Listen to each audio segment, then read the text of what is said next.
Hi there, good time zone, good evening. This is Spaced Out Puffin, and I'm so sorry this is really late, but it's been absolutely crazy lately. I have been keeping up with your comments though, but I have to say, some of them...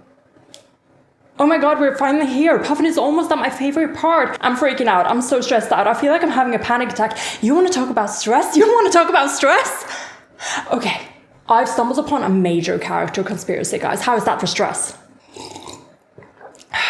This whole series is just a collection of multiple identity shenanigans, and I think I have the thread to prove it. Check this out. Take a look at this! That right there is the man. Now let's talk about the man. Can we please talk about the man? I've been dying to talk about the man with you guys all day. Okay, Scholar Huh. This name keeps coming up over and over again. Every day, this name keeps getting sent back to me. Scholar Huh, look at the board. The whole board is Scholar Huh. So I say to myself, I've got to find this guy. I've got to trace this guy's origins. I've got to drag this man out of obscurity, or we're never going to get anywhere with this board. He's going to keep popping back up here. So I start digging for Scholar Huh's origins, and what do I find out, guys? What do I find out? There is no Scholar Huh. The man does not exist. Okay, so I decided, oh shit, mate, I've got to dig a little bit deeper. There is no Scholar Huh. What do you mean there is no Scholar Huh? This whole board is full of Scholar Huh. Okay, so I celestial jump my way up to Lingwen in HR, and I knock on her door, and I say, Lingwen, I need to talk to you about Scholar Huh. And then I open the door, and what do I find? Ming Yi.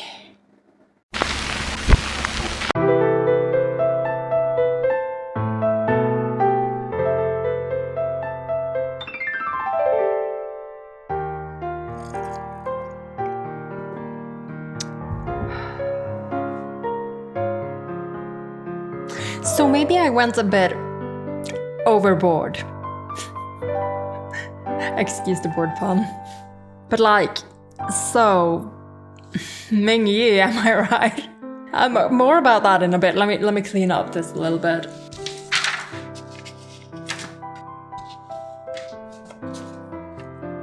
Okay, let's talk.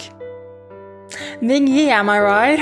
Yes, some people have already joked around with Ming Yi being the new Mooching in this video series, and fair, I get it. But with a good reason. Mooching is frustrating because of his frustrating personality. Ming Yi also has a very frustrating personality. But moreover, I sincerely believe that MXDX has just built up too many plausible explanations around his words and actions for it all to be explainable. And like now we also have a kidnapping turned disappearance on our hands. Things are not looking good. So yeah, last reading session really was a Ming Yi session, and every waking moment of my day after that has been a Ming Yi session to me. And this next one is probably gonna be a Ming Yi session as well. Unless something else exciting pops up, we'll see. For this particular pre-discussion, I've just made a list really of all the things I noticed while editing my previous video. And I did have some new notes to go up on the board, I just had to find them, I guess. So I made these notes a week ago and they've disappeared somewhere in the meantime, so I'm making new ones. Why am I so ill-prepared all of a sudden? I feel like I was super prepared for this session. But right, one of the new notes to go up on the board is the town of Pugu, which I do understand should actually have a different spelling, but this is what the book says, we're going with this. It is the town where the Fire Socials telling the story of Scholar Huh is happening. And it is also where most of the plot from the previous read-along we did happened. And it's been ages since I wrote down these notes as well, but bear with me. So from the previous read-along, one of the things that really jumped out at me was Sholian noticing the clues of a grudge in the broken temple of wind and water.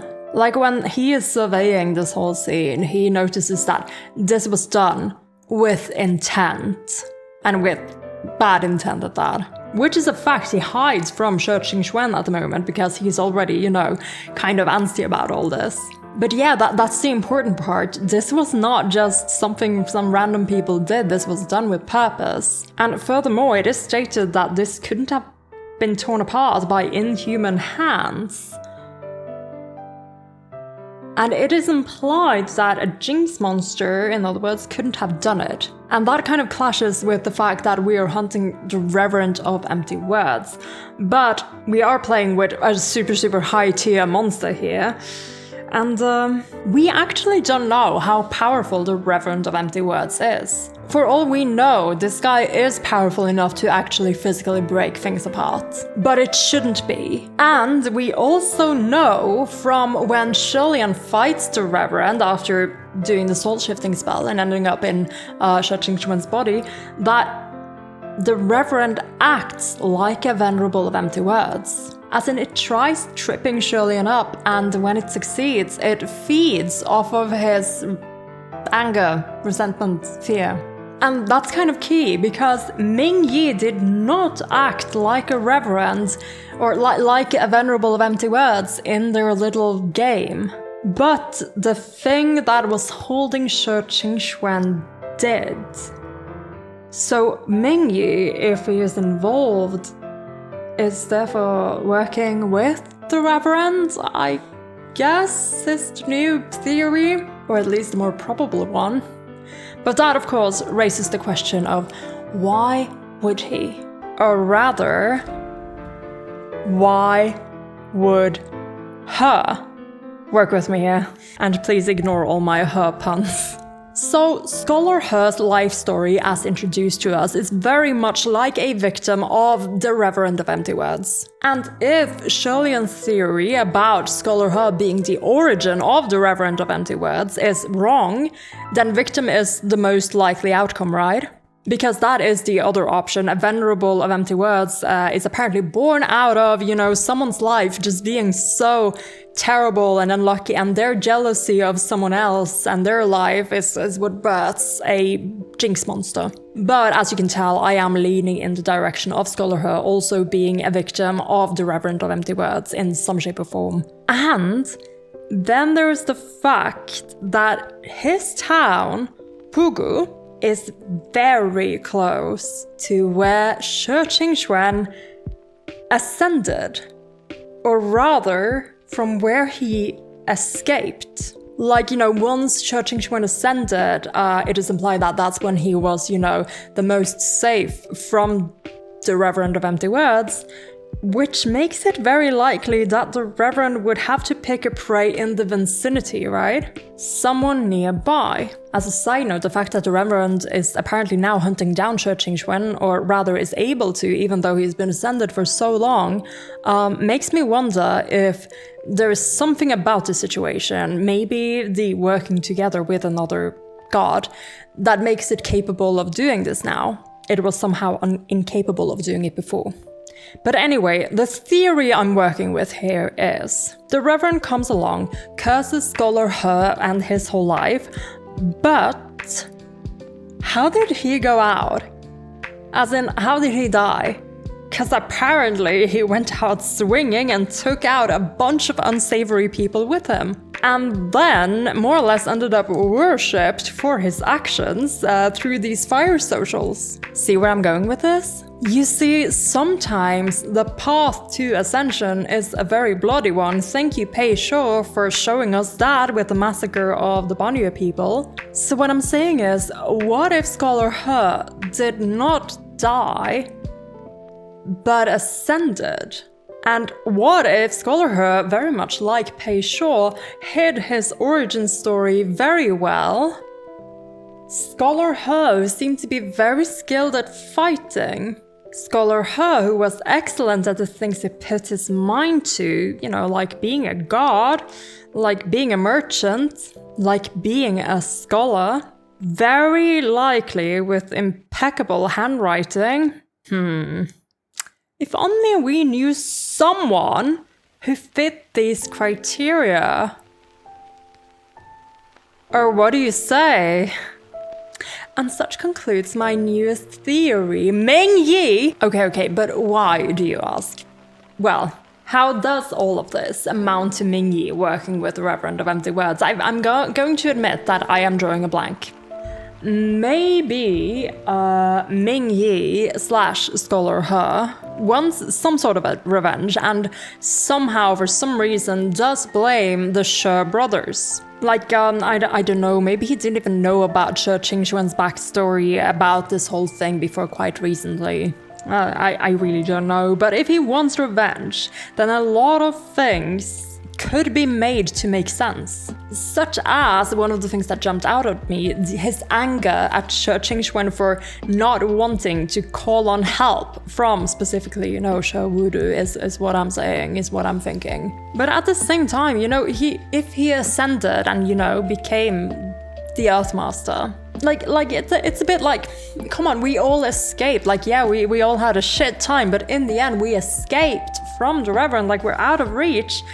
So I have no idea. Maybe he's not quite right in the head.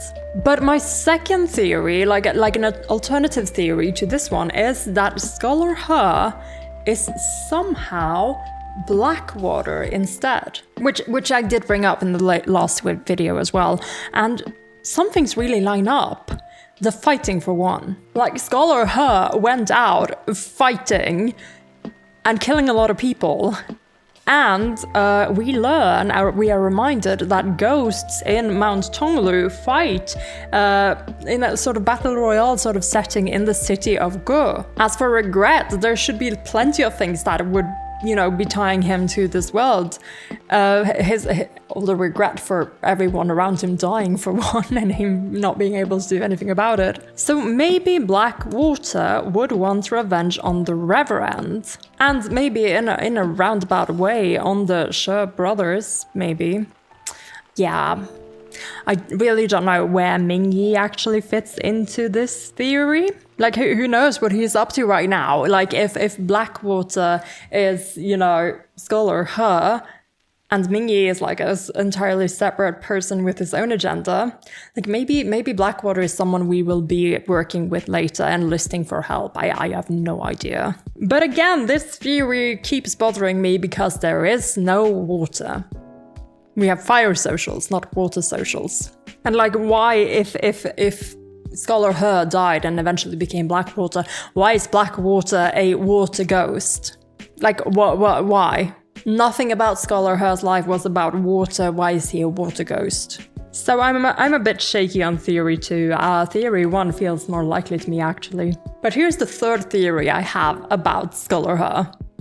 Scholar He is a ghost right now at this moment, who is on track to become a calamity. In other words, the creation of a new Ghost King is going to be like one of the new plot lines that we will eventually follow, aka we will head to Mount Tonglu eventually to I don't know, try to stop the creation of a new Ghost King, I suppose, because that's kind of unfortunate.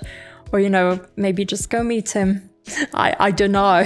But I feel, you know, we are going to go to Mount Tonglu eventually. And what we know about Mount Tonglu is that it is a place for creating Ghost Kings. So I feel like something like that is bound to happen. And this just seems like a very likely candidate to go with, you know? So yeah, there were a lot of things happening in the first few chapters of this volume. And I hope all the details are going to come to fruition at some time in the future. But as of right now, we left off at the Terrace of Cascading Wine, which is where She Qingxuan ascended and where he is no longer, despite being where Shelian left his body last in a very safe, locked up place, apparently. But, you know, nobody's having a swell time. Not a very successful outing, this.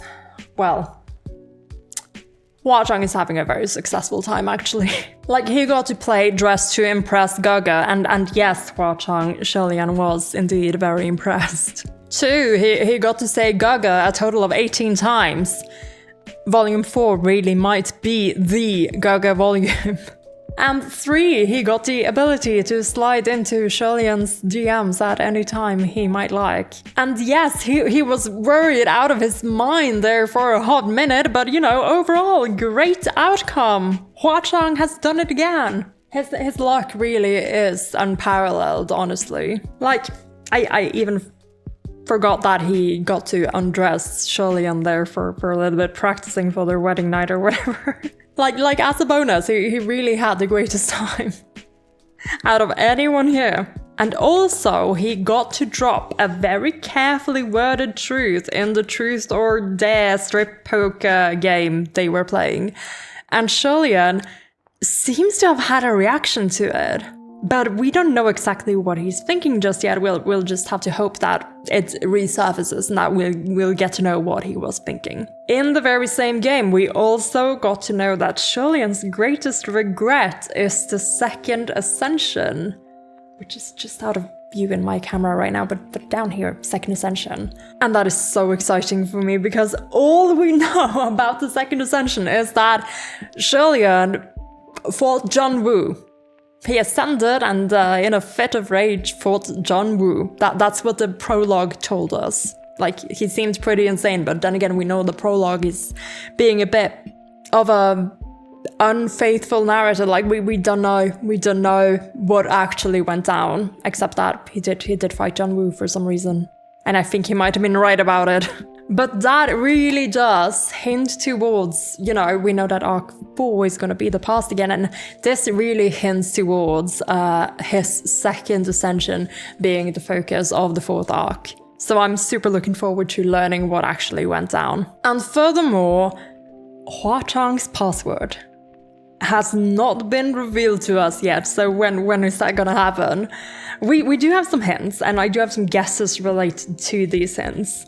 The first thing is that we know it's gonna be something slightly embarrassing, or pretty darn embarrassing actually. Something humiliating to say, but at the same time, not exactly something terrible, because apparently he wouldn't mind Julian saying it.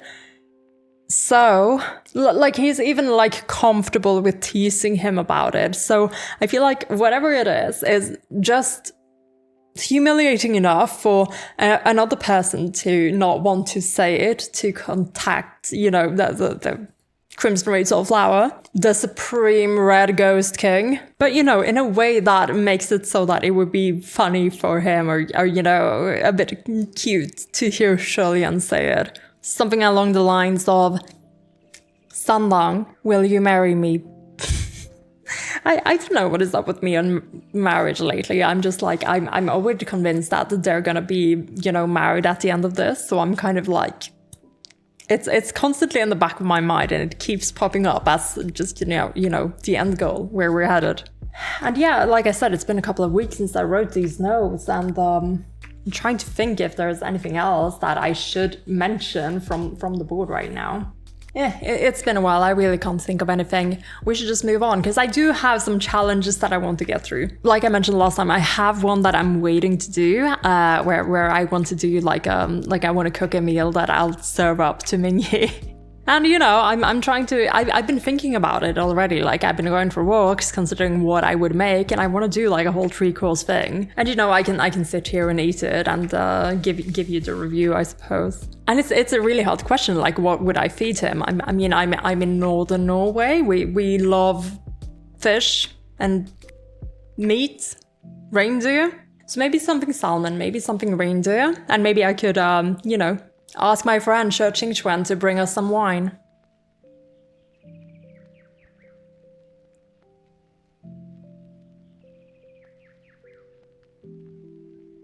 Yeah, sorry, I had a moment there. Xue Qingquan. Xue Qingquan had this thing with the wine and stuff in Ghost City. Terrace of Cascading Wine. The young lord who poured wine. I don't know. I feel like it would have been mentioned by now. Like, we've been spending so much time with Xue Qingquan. Like, I feel like it would have been mentioned by now that if he was the young lord who poured wine. Like, there are a lot of people drinking wine around here. Surely there might be someone else. But I just realized that maybe the Terrace of Cascading Wine, though. Like, why does it have that name? That sounds very maybe. Oh, come on. Again, I feel like it would have been mentioned by now, but we'll just have to wait and see, won't we? We don't really have any hints other than that towards who this could be. I think I theorized that it could have been his brother at some point, and now knowing his brother, I think I retract that statement. But yeah, The young already poured wine, terrace of cascading wine. All in all, I trust Ching Xuan to bring some good wine for our dining session with Ming Yi. That will be coming up once I have some more time and a weekend to myself. But until then, I do have another challenge that I would like to do. So Maria won the last round of bets that we had going on in my Gambler's Den over at my server. And this is the message they wrote for me. Dear Puffin, you've given us so many good fanfic ideas, and I want to use my question for another funny scenario. As always, open this on camera. Alright, here goes. Now you know about the soul switching spell, which, yeah, this is a spell that could have several scenarios happening. So in our scenario, 2 characters switch bodies by accident for 24 hours. Oh my god. Oh my god. There's probably like 100 fanfictions like this in the TGCF fandom already. What would be the reaction of these 2 characters, and what sort of shenanigans can happen in the small span of one day? Everything. So many things. Please think of the funniest possible situation. To help you a little, one character must be our darling diva Pei Ming. To help me a little? Mario, what do you mean to help me a little? What the? Okay, give me a second. Give me a chance. I need to think about this for a bit. Okay, Mario, I thought up this little beginning of an idea, and I decided that the funniest possible plot that I could come up with has to involve Pei Ming switching bodies with Shilian. Okay, bear with me here, listen. So Pei Ming switches places with Shilian and ends up in Puchi Shrine. And like, you know, he's been there before, he knows where he is, he knows who he is, and he's like, well, this is interesting. And I imagine that, you know, just feeling what it is like to be Sholian, you know, like his body and his abilities, his powers are, you know, sealed because he has the cursed shackle, but still he's a very powerful martial artist. Was a very powerful martial god, is slash, you know. Anyway, Pei Ming, being a martial god, would recognize that this is a body that is made to... It's honed to kill, is what I'm saying. And you know, he's like, well, gotta respect that. Gotta respect that this dude is really, you know, he's got a lot of skills, really. And he is, you know, at humble beginnings. He is trying to make something for himself. That's fine, you gotta respect that. And then Sandong appears. And this is where it gets interesting, because Pei Ming suddenly has the grand opportunity to find out what exactly is going on between His Highness the Crown Prince and Crimson Rain Flower. Because you better bet that he's gonna clock that this youth, this little good-looking, red-clothed little dude is indeed Crimson Rain Flower, who has been hanging around Shilian, according to rumors. And you know, he's really set on understanding what exactly is going on here. How does Sholian have Crimson Rain Flower, a ghost king, mending his broken roof tiles? So what we have is this fic full of shenanigans at Puchi Shrine, with Pei Ming trying to, you know, play Sholian the best he can. And you know, very, very slowly also stirring Sandong's suspicion. And you know, he meets the kids and he meets Chi-Rong and everything, but he gets found out when he cooks and he makes something that is actually edible. Like, it doesn't even have to be good, but it's edible, and that's enough. It's like the last straw. So he ends up fighting Crimson Rain Flower, but he very quickly notices that he is not trying to hit him because he is in Sholian's body. So he takes the opportunity and he escapes, I don't know, to heaven maybe, or to wherever he knows that he was lost, to find Sholian. And what he finds is an odd situation where basically Sholian in Pei Ming's body has, you know, with his Shirley is getting along with people. Because, you know, Pei Ming is someone to be respected. He's a very respectable god.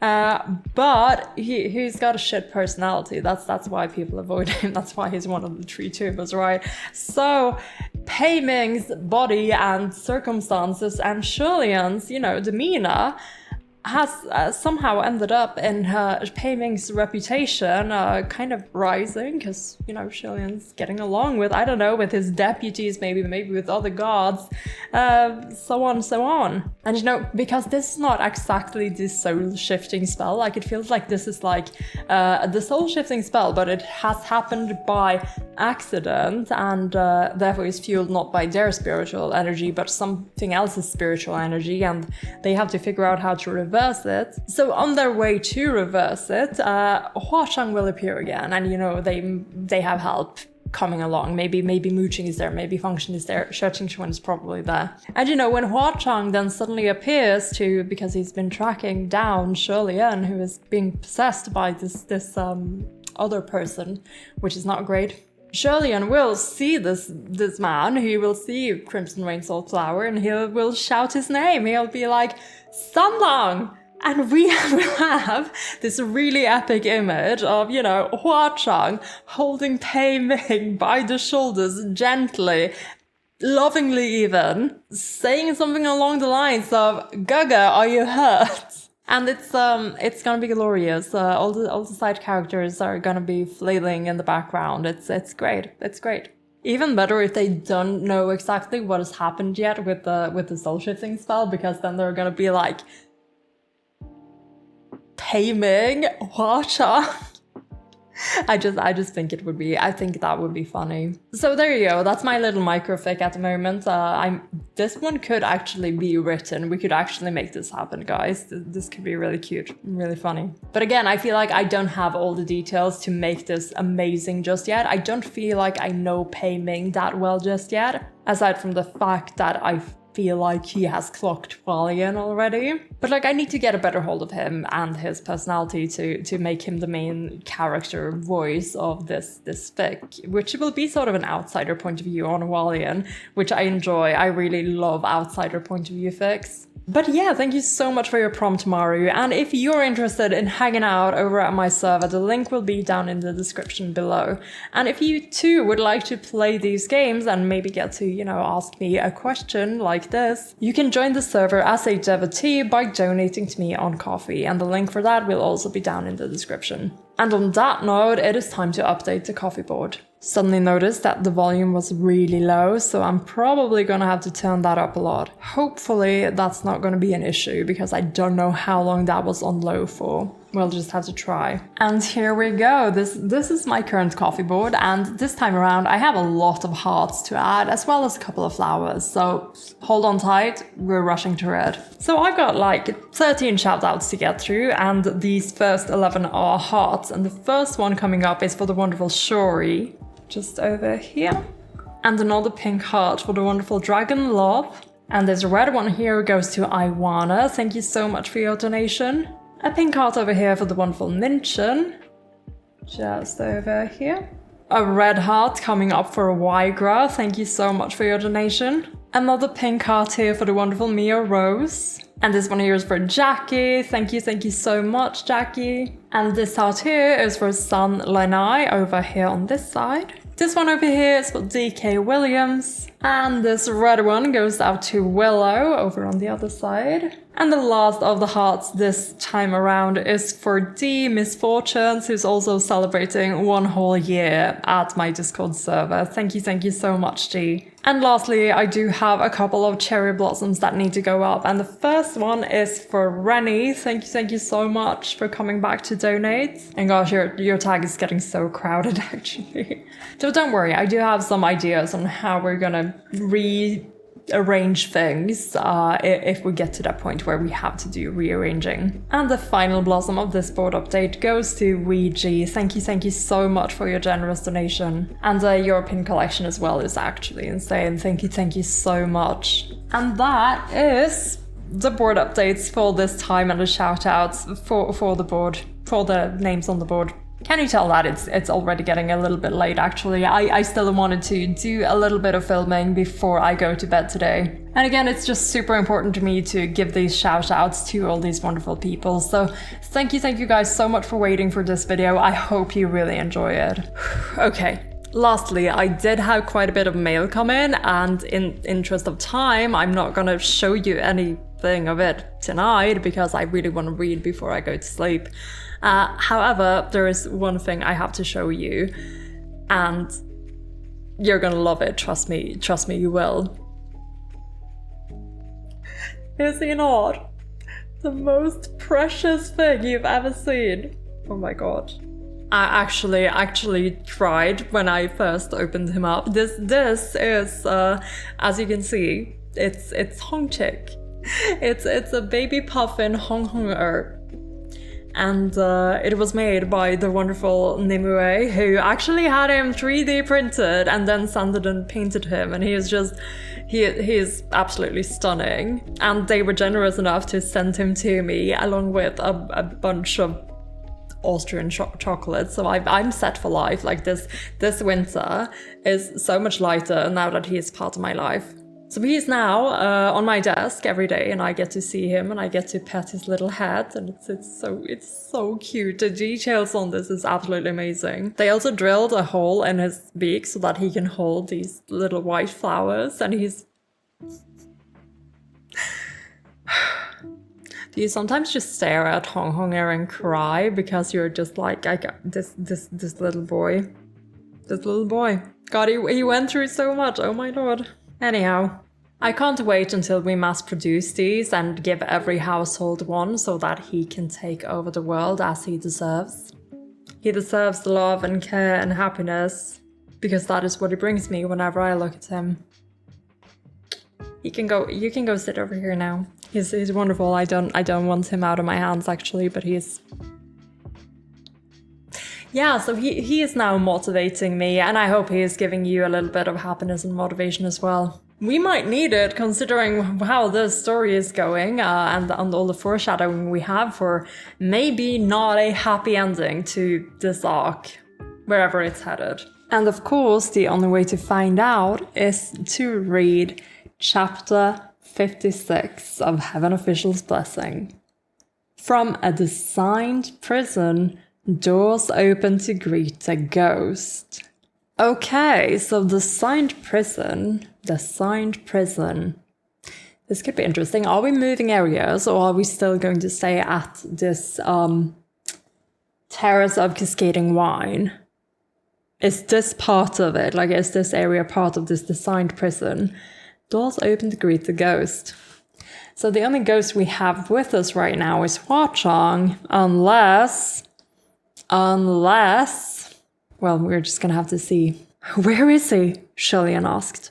The three entered the small pavilion, but there was no one within. The spiritual devices and treasures were set up exactly as they had been before, but since the doors had been opened, they were now useless. Lord Windmaster, where are you?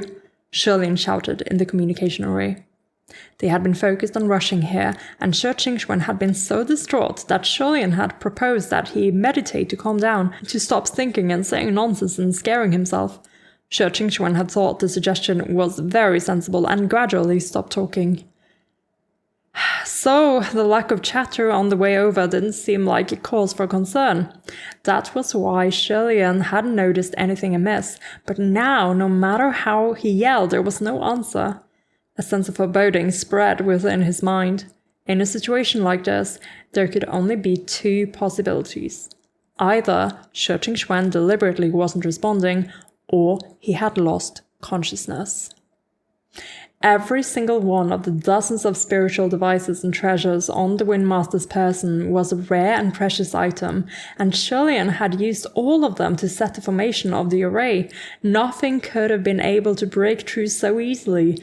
Even if it could be done, it would take at least 3 days and nights, just as Shi Qingxuan himself had said. What's more, it would be impossible not to leave evidence of a break-in. But from the look of things, the pavilion's door and windows were all intact, and there were no tunnels or ladders to be found. Sholian returned to the entrance and collected the golden lock from the ground to inspect it. He really did open the doors himself. That is exactly what I said too. Why would he welcome his own doom when he knew reinforcements would arrive at any moment? Sholian couldn't understand it. He said he wouldn't open the doors to anyone other than us, so why did he do just that? Maybe he thought we were the ones at the door, Ming Yi said gravely. A grim scene played out in Sholian's mind when he heard this theory. He pictured 3 individuals, one wearing his face, one wearing Hua Chang's, and one wearing Ming Yi's. They knocked on the pavilion's door, and an overjoyed Shi Qingxuan rushed to welcome them inside. Then the 3 people surrounded him, their smiles eerie. The golden lock in Shi Qingxuan's hand fell to the ground by his feet, never to be picked up. Sholian shook his head. That's impossible. I've never heard that a reverend of empty words has the ability to disguise itself. Maybe it called for helpers, Ming Yi said. Sholian considered this, but dismissed it. Everything we ran into today was sudden and unforeseen. We hadn't predicted we would need an array to protect the Windmaster, so it shouldn't have been able to round up ghosts to help on such short notice. And didn't we tell Lord Windmaster that we'd call to him with the communication array when we got here? It should have been easy to figure out who was outside, and whether they were real or fake, just by asking us in the group array. How could he be so easily deceived? Sholian came to an abrupt halt. Unless he was told to open the door by someone he knew, he mumbled. Someone he knew? Ming Yi questioned. How so? His ears were plugged, he couldn't hear, Hua Chang pointed out just then. Well, anyone could have called to him in a communication array, and I mean, maybe he isn't gotten kidnapped. Maybe someone he knows actually showed up, like his brother. Maybe Shobudu actually showed up and got him, and maybe he just passed out from exhaustion or something. That could be it as well. We'll just again have to see. But also Ming Yi coming up with all these explanations. That's new. Why are you coming up with all these explanations, Ming Yi? Gosh, I really can't stop thinking about him being up to shit. Let's just read on. It will be obvious soon enough, I'm sure. Sholian seized his arm and exclaimed, Well said, Sanlang. It was exactly for that reason I determined it must be someone he knew. Because Lord Windmaster had his ears plugged, he wouldn't have been able to hear anything from the outside, unless he removed the earplugs, but would he do that? No, he was so terrified. He'd die first. And so there was only one way he could have been deceived into opening the door, the private communication array. Sholian started to pace. Which means that while we were on our way over, someone secretly connected with Lord Windmaster and told him something that made him open up. And it had to be someone he was close with, because otherwise they wouldn't know Lord Windmaster's verbal password. Heavenly officials' verbal passwords are strictly guarded secrets, not to be shared freely with just anyone, and especially not with nefarious creatures like the Reverend of Empty Words. Furthermore, it must have been someone he trusted deeply, or else he wouldn't have opened those doors so carelessly. Or, Hua Chang offered, he didn't know the person, but the person knew him. And when they came knocking, they came bearing something that gave him no choice but to open the doors. Sholian gave serious consideration to that possibility. Okay, again, when Hua Chang speaks, we do have to listen. So yeah, someone who would know his password and who came with blackmail material, apparently, maybe. Theoretically, we can send messages to Lord Windmaster as long as we have his verbal password, but wouldn't Lord Windmaster find it odd if a stranger's voice started speaking to him out of nowhere? He would have told us in the communication array the moment he heard, unless this mysterious individual who sent the private communication paralyzed him with their very first message. But what kind of message could possibly do that? A threat? Ming Yi wondered. How? If you don't come out, I'll tell your brother I've returned to harass you. Sholian dismissed the thought. Not likely. The Reverend of Empty Words wasn't necessarily aware of Shi Qingxuan's worries, and furthermore, it wasn't a heavenly official. How could it even contact the Watermaster to announce its existence? Reinforcements were arriving within the hour, but Shi Qingxuan couldn't wait that long. Whether the creature even stood a chance against the Watermaster was another matter entirely. It was worth remembering that it had never harassed Shi Wudu. Its eyes were dead set on Shi Qingxuan, specifically picking the lower-hanging fruit. It was clear that the Reverend was very wary of the Watermaster, so it wouldn't directly provoke him. "Search for another hour, one last time," Ming Yi said. Sholian understood what he meant and nodded. "Okay. If we still can't find him after an hour, Lord Watermaster must be informed of the situation, no matter how much Lord Windmaster protests. Let's split up. We'll search over here, and Lord Earthmaster, please search over there." Okay, splitting up from Ming Yi. Not great. But also, Sholian is now proposing a course of action that will bring Shi Wudu into the thing, and is that not what the Reverend / Ming Yi would have wanted? That is my theory. I'm kind of laser focused on that one part. Like we're talking about how Shi Wudu has never been super involved, but I don't think so. That statue in the temple and just the way the whole thing happened, he's gonna be involved in this. Ming Yi turned around and left without a word. Sholian searched the area on fleet feet, and all the while he never gave up calling for Shi Qingxuan in the communication array. However, there was nothing but dead silence on the other line. "How goes it?" Hua Cheng asked. Sholian shook his head. No response whatsoever. His sense of foreboding was growing stronger. He searched every room of every pavilion and had gone through almost every building in the surrounding area, but there was no trace of Shi Qingxuan at all. Soon, the two came to the tallest pavilion around. This pavilion was obviously the star of the surrounding buildings, the centerpiece. It had been renovated multiple times and stood in impressive magnificence, with a number of poetry verses written on the walls. Sholian raised his head to look at the establishment plaque, which read, "The Terrace of Cascading Wine." "Is it referring to the young lord who poured wine?" he wondered out loud. "That's right," Hua Cheng confirmed. "This is indeed where the tale of the young lord who poured wine took place." Sholian looked at him. "So it really is all related?" "Mm-hmm," Hua Cheng replied, then briefly gave an account. As the tale went, when Shi Qingxuan was still mortal, he would often come to this place after training to lounge on the terrace and drink. He was happy, carefree, and always quite inebriated. He was quite drunk a lot of the time. Okay. One day, a wicked crook came along. The crook often bullied the good people of the nearby village.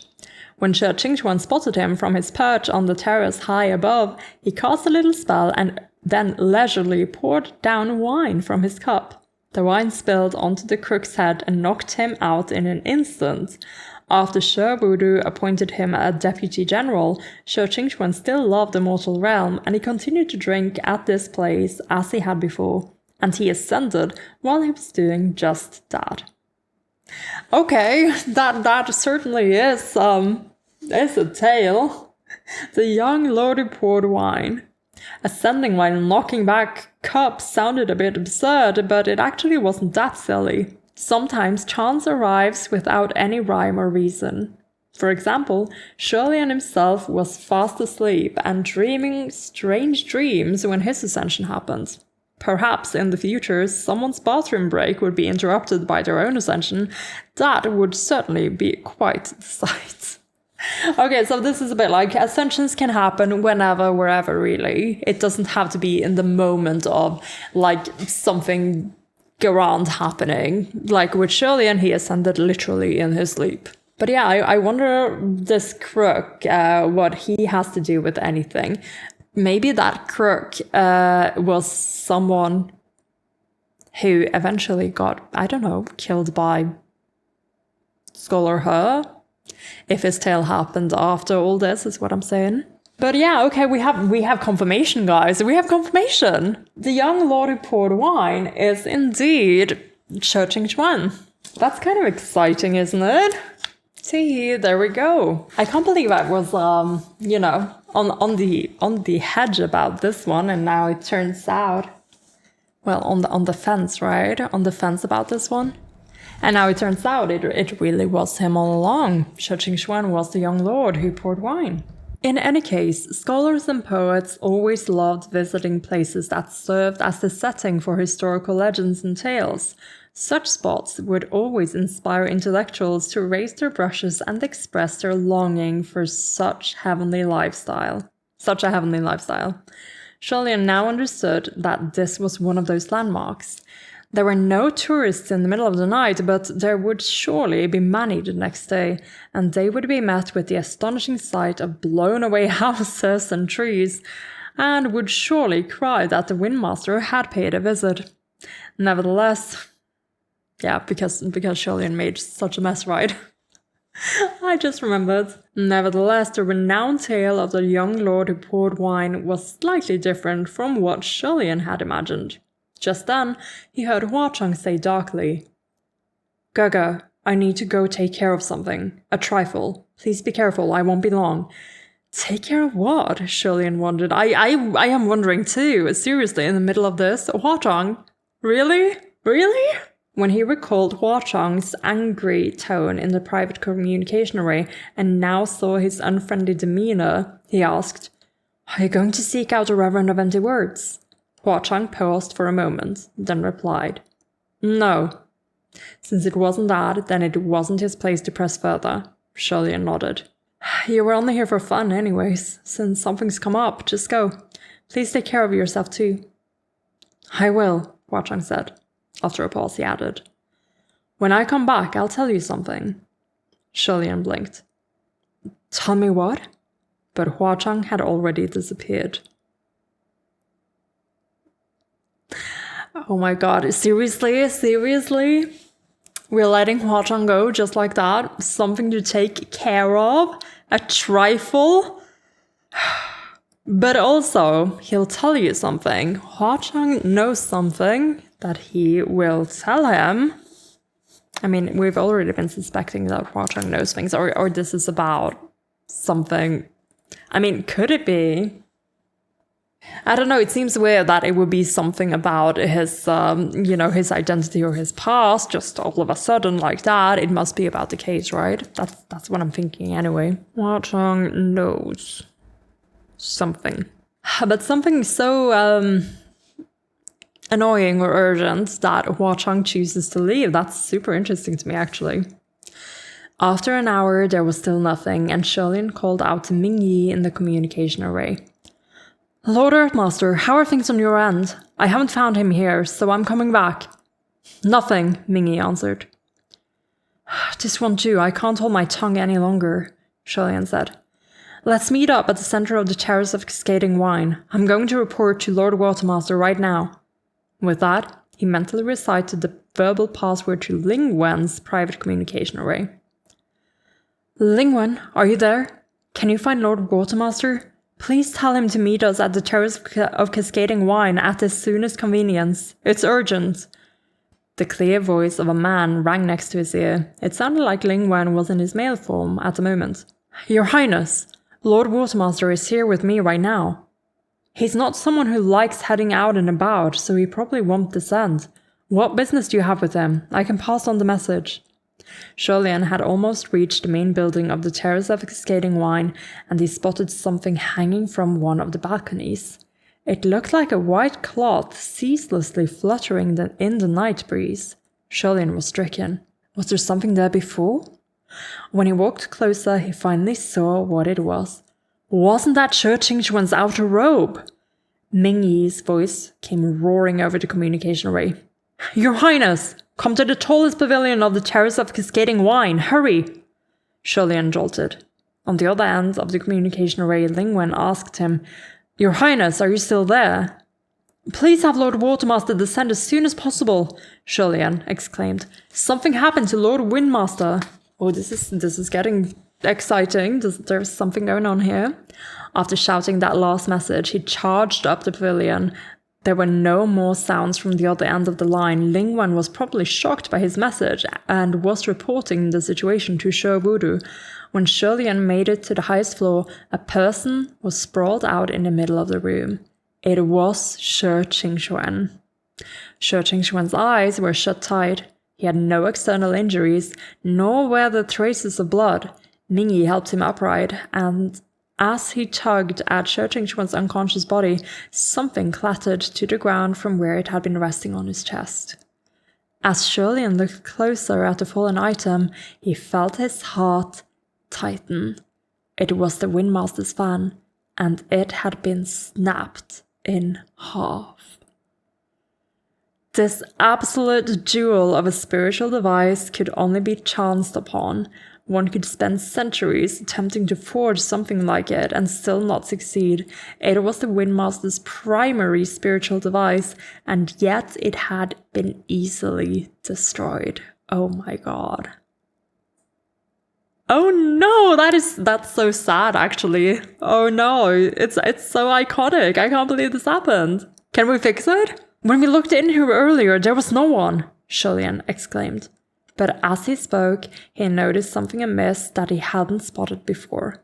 When he and Huachang had searched this chamber, the room's walls showcased dozens of poetry verses that had been left by scholarly tourists, some graceful and flowing, some wild and arrogant, others proper and focused, but now they were all gone, as if someone had wiped them clean.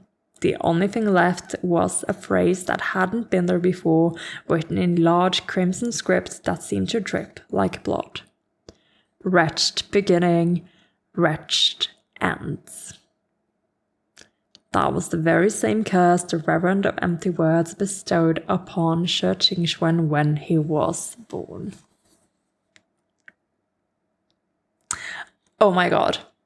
Well, once again, Earthmaster has been left alone, and and then the Shi Qingxuan appeared in a place where Shilian and Huachang had searched earlier.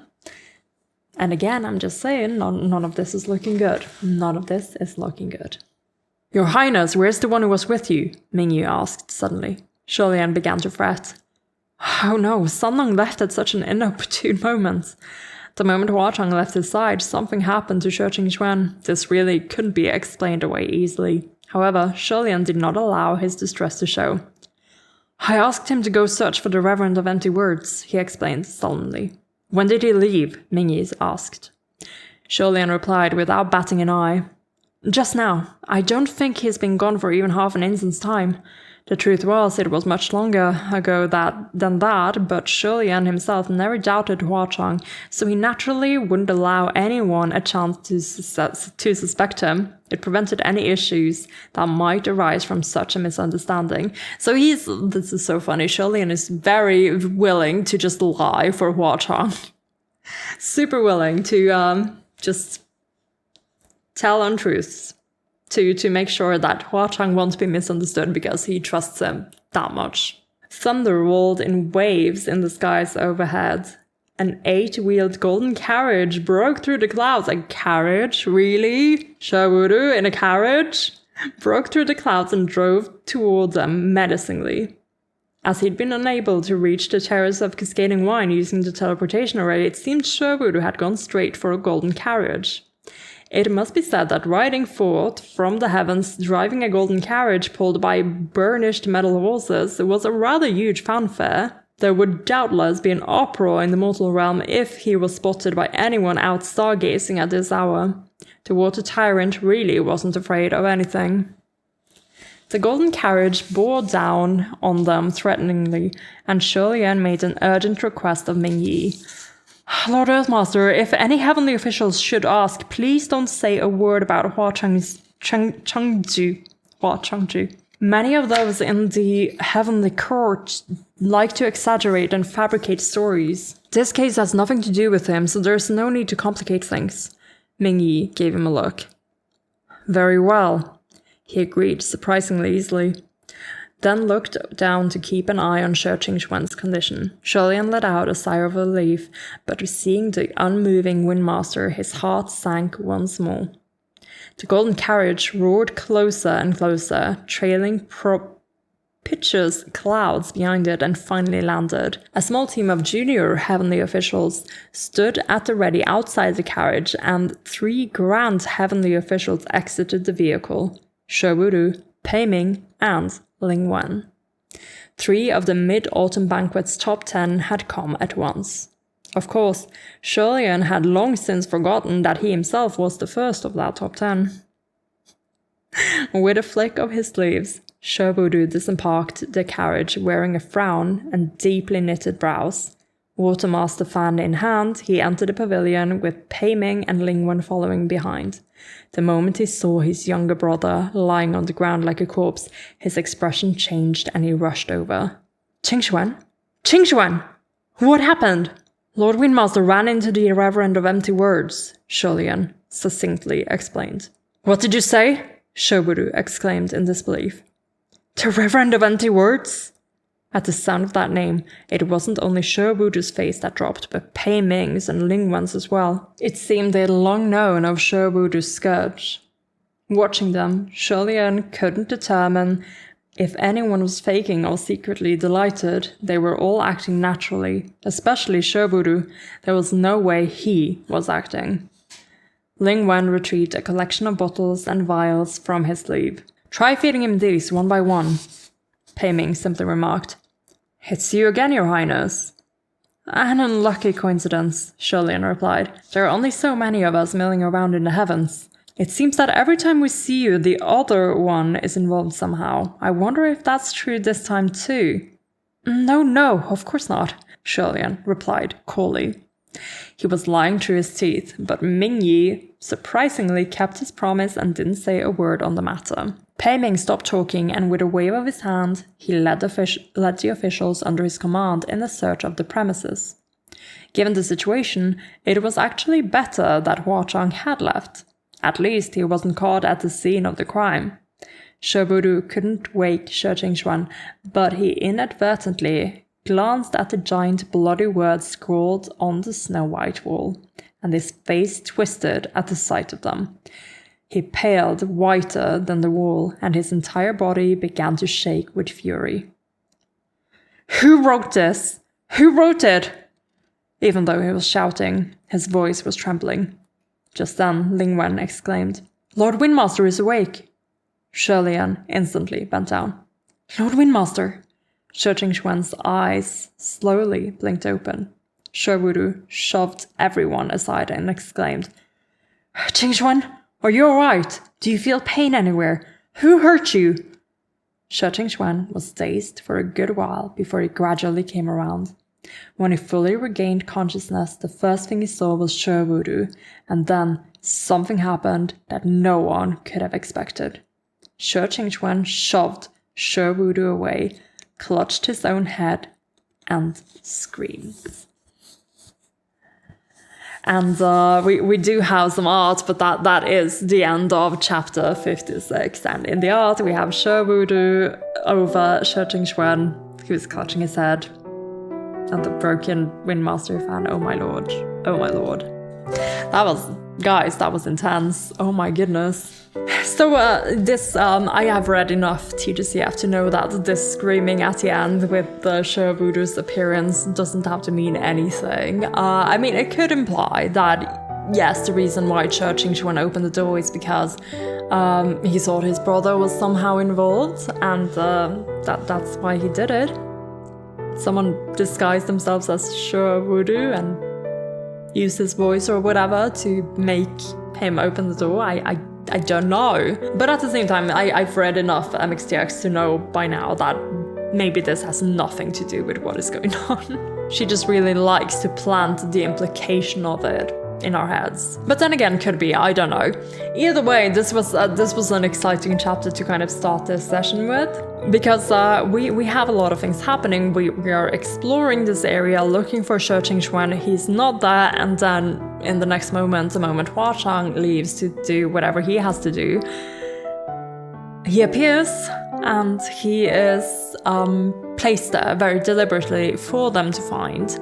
And again, he has been wandering around on these premises all alone. Well, it's Ming Yi in it. It's always Ming Yi. It's always Ming Yi. Fucking hell. How am I supposed to be less suspicious of Ming Yi with all of this happening, honestly? And 3 tumors are now on the scene. We have the whole lot of them. Ling Wen, Pei Ming, She Wudu, they're all here. And She Wudu, according to Shilian's descriptions, is obviously very distressed. And Pei Ming is, of course, zooming in on the fact that, well, Your Highness, you're here. Is your buddy also here? Like, I can't help but find it funny that whenever Pei Ming appears, it's to ask questions like, so, where's that ghost of yours? More or less, you know, more or less. Like, maybe this is why Pei Ming has a little bit of like that fan favorite sort of stamp on him, because he's just apparently the person who has clocked Hualien the quickest. So whenever he like comes up with like comments like this, it's a bit like, yes, we see what you see, Pei Ming. We're so vindicated that someone else is seeing this. But overall, it's more like him just pointing out that Sholian is always at the scene of the crime, and wondering if he has something he can like pick at here. And I wonder if this picking that he's doing is gonna end up in us getting to know Pei Ming a lot better, I suppose. But yeah, other than that, other than the reveals we've had, there's not much more to talk about yet before we understand what is going on with She Qingxuan now. I am so sad about the Windmaster fan. I really hope that it can be fixed somewhat, because that's like, it's so iconic. It would be so sad if he's just not gonna have that anymore. But we have She Qingxuan back. We have everyone gathered around. Some truths are about to come out. She Wudu now knows that the Reverend has been hunting for his little brother again. And yeah, we have a lot of questions to answer, I suppose, and even more questions to ask. And I'm hoping for some more hints in the next chapter to come, which is gonna be tomorrow after work, I hope. So I'm rolling into bed here on my end, but you'll just be seeing me rolling into the next chapter in a little bit. See you there. Happy Monday. Goodness me, this day went by so quickly. It is already Monday night, and well, I'm finally back to reading. I've been wanting to do it all afternoon, but needed a little bit of a power nap after that day. Goodness. But also after the last chapter, like, I'm so excited to figure out what is going on now. But we have already been changing up the playing field a little bit by bringing She Wudu into the story, which I predicted would happen, but I didn't think it was gonna happen this soon. So that was actually very exciting for me personally. And I quite like that the 3 tumors are all here. Like, we have been talking about how they are going to be a part of the story, so to finally, well, to see them be more and more involved is really exciting as well. Other than that, I think I got all my thoughts out as I was reading the last chapter, for now anyway. Which means that we shouldn't loiter any longer and continue on into the next one. I don't know how many chapters I'm reading tonight, at least another. This one I think is like 20-ish pages I think I saw yesterday. So I'm gonna give it a go and we'll see where I end up. So in case you're reading along with me, crack open your books to chapter 57. Teasing words befuddle me and also my dear. Excuse me, what is happening now? Aren't we literally like we're revealing, or we're seeing what is going on with She Qingxuan? My dear, teasing words. Like, whenever I get a title like this, I'm like, Hualien, pretty please, with sugar on top. But like, this could be anything. It's just my little shipper heart beating very quickly. But without any further ado, let's go. The esteemed watermaster almost tumbled backward with the force of that shove. He spent a few moments in that sorry state, completely dumbfounded, before he called out to his brother once more. Qingxuan, it's Gaga. It's Gaga. Not a real Gaga. I know it's you, She Qingxuan roared. So he knew it was Sherwood. He wasn't delusional and unable to recognize people. Why such a reaction then? Sherwood reached for him again. Everything's all right now. Shi Qingxuan slapped his hand away. All right, my ass. How can anything be all right? Just stop talking. Oh, I can't take this. The moment he said that, it wasn't just Sherwood's face that changed color, but Ling Wen's as well. And as he returned from giving out directives to his subordinates, Pei Ming's. Qingxuan, stop making a scene. Talking to your brother like that is no different from slapping him in the face and pouring poison on his heart. I don't know who said that. When Shi Qingxuan heard Pei Ming said that. When Shi Qingxuan heard Pei Ming speak, he usually couldn't resist biting back at least a little, but now he ignored him completely, as he clutched his head and muttered like he was possessed. I don't want to hear anything. You stop talking too. Let me cool down for a minute. Just go. Just get out of here. Sherwood couldn't stand it any longer. What nonsense are you spouting? He barked. Lord Windmaster, Ling Wen also chided. If there's something the matter, just tell us. Then we'll know what we can do to address it. Do you not understand the words coming out of my mouth? Shi Qingxuan roared, enraged. Why is he so angry? Like, he's not delusional, he understands what is happening, but he is super, super angry. And I guess maybe he is angry because they are there, because they showed up, right? Because he didn't want that. Get out of here! Can you all please just get the hell out of here?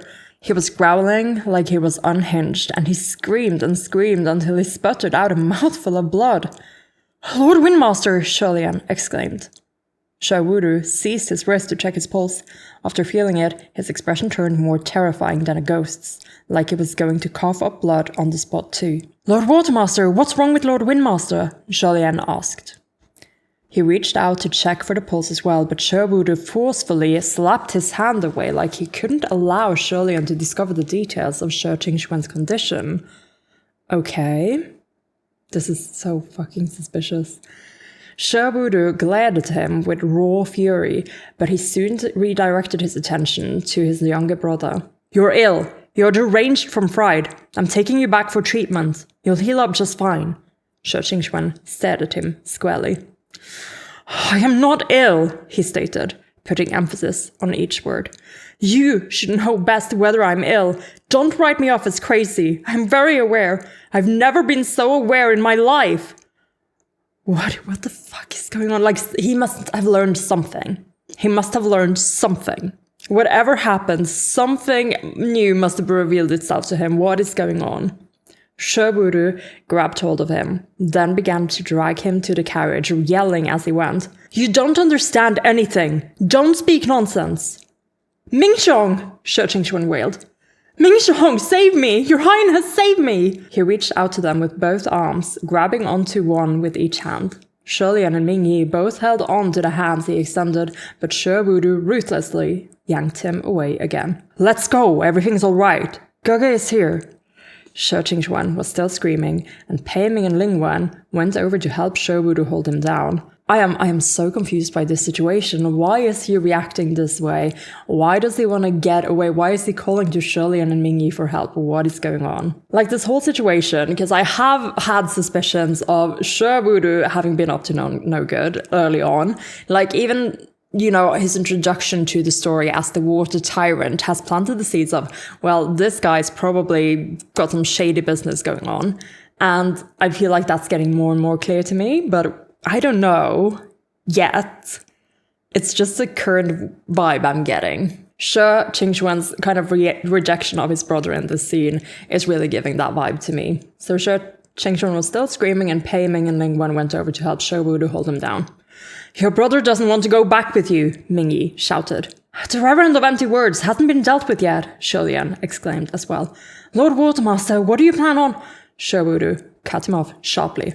What Reverend of Empty Words? I have no idea what you're talking about. Oh no, he's deflecting. Oh no. He's ill. His mind is addled. That is all. But Lord Windmaster, Sholian tried once more. Sherwood cut him off again. He's my brother. Don't you think I have his best interests at heart? This is a family matter. There's no need to trouble outsiders. Also, would the two lords kindly not spread word of this around? Just mind your own business. Then he raised his hand in front of Shi Qingxuan and swept it down, sending the Windmaster into unconsciousness. Oh gosh, which means he can't say anything else. So this is gonna be like, there's gonna be a mystery around this. I know there's gonna be like, I think Shi Qingxuan has learned something, or has an idea of something, or like the Reverend must have said something. Because knowing what we know, and now just seeing Shobudu outright rejecting this, it's really suspicious to me.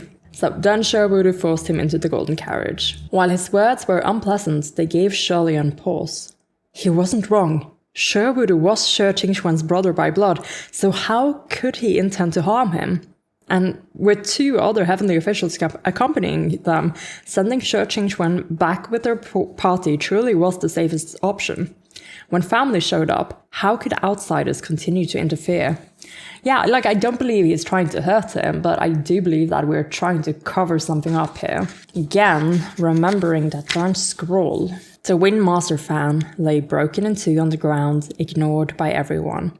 Ling Wen finally collected it as he addressed Shirlian and Ming Yi. Your Highness, Lord Earthmaster, please don't be offended. Lord Watermaster is only losing his head because he's so worried. This affair is personal, and personal scandals shouldn't be publicized, so pray my lords keep this to yourselves. He will surely make amends once this is settled. After the perfunctory niceties were said, Ling Wen also hastily boarded the carriage.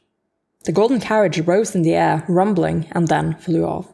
As Shirlian watched the stream of propitious clouds gradually disappear in the night sky, it finally hit him.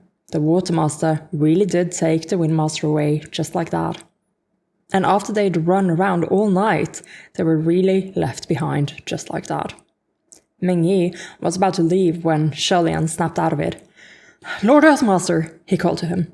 Ming Yi paused in his step. He turned his head and gave him a long, meaningful look. Relax, I won't say anything about Huachang. Shirlian sighed, a breath of relief. Thank you. Are you going to check up on the Lord Windmaster? Ming Yi nodded once, then turned back to continue on his way. Although Shirlian was also very worried about the Windmaster, the medical heavenly officials in the upper court would be much more help than him. Besides, Shobudu would most certainly not want any outsiders to witness his brother's madness, given that it wasn't the right time to pay a visit. Okay. Huachang's sudden departure was a bigger concern, so after weighing his options, Shirlian decided to go find Huachang first. With his mind made up, Shirlian left the Terrace of Cascading Wine and swiftly began his overnight journey. Madness, huh? I wonder if there is some sort of foreshadowing in what happened here. We have Shi Qingxuan kind of calling out to Shirlian and Ming Yi to save him, to help him, while his brother wants to sequester him away. And the way he's talking about this, deflecting the whole thing, like saying it, what reverend, what are you guys talking about? Like, I wonder if Shobudu has more fingers in this pie than he probably should have. And I wonder if his interference is somehow either like at the cause of this whole situation, or what he's going to do is going to make the whole thing worse. And, you know, if the whole statue thing is going to come to pass, then that makes sense. So Shobudu, I think he's either been involved in this from before, or what he's going to do next is going to make it even worse. Whatever this is, reminding you that I do not know what this is. And now we are leaving this situation behind to go look for Huachang, which honestly, I do approve. He hasn't been here for like a few pages. I miss him dearly. And also, we cannot without Huachang. So hey, maybe the cover is them going to heaven to figure out the thing about Windmaster now. That would be a reason to go to heaven. To find the real information on the Reverend of Empty Words, to try and like make a real scroll, you know, using Ling Wen's information. I'm having ideas. We'll see how this turns out. Anyway, Unable to use the teleportation away and without a golden carriage drawn by burnished metal horses, Shirley-Ann could only depend on his legs to carry him through the mountain paths. Yeah. We literally just left Shirley-Ann with like no spiritual power. Oh, maybe he has some left. He probably has some left over, but you know, no way to get out of here except by his own walking. This is so pitiful. But you know, we do like a good hike. What kind of situation did Sanlang run off to handle? Shirley-Ann wondered as he sprinted. His expression and tone of voice made it seem like it was something serious. Hopefully I'll be able to give him a hand this time. An instant's time hadn't even passed before he noticed that the roads ahead of him were thick with evil chi, the haze of it blurring visibility. Oh, yeah, well, Shirley-Ann is left alone after all. Of course he's gonna run into something interesting. Shirley-Ann unconsciously slowed his pace. No way, what is it now? He stood on the side of the road to quietly observe and play it by ear. A long moment later, he heard a bizarre work song from the thick of the evil chi ahead. Hey, hey, ho, hey, hey, ho. An enormous, hazy silhouette appeared at the end of the road ahead. It was large, with some parts floating about, but Shirley-Ann couldn't tell what it was. He had never seen anything with such a shape, but it was certainly quite massive. He reflexively took a step back in alarm.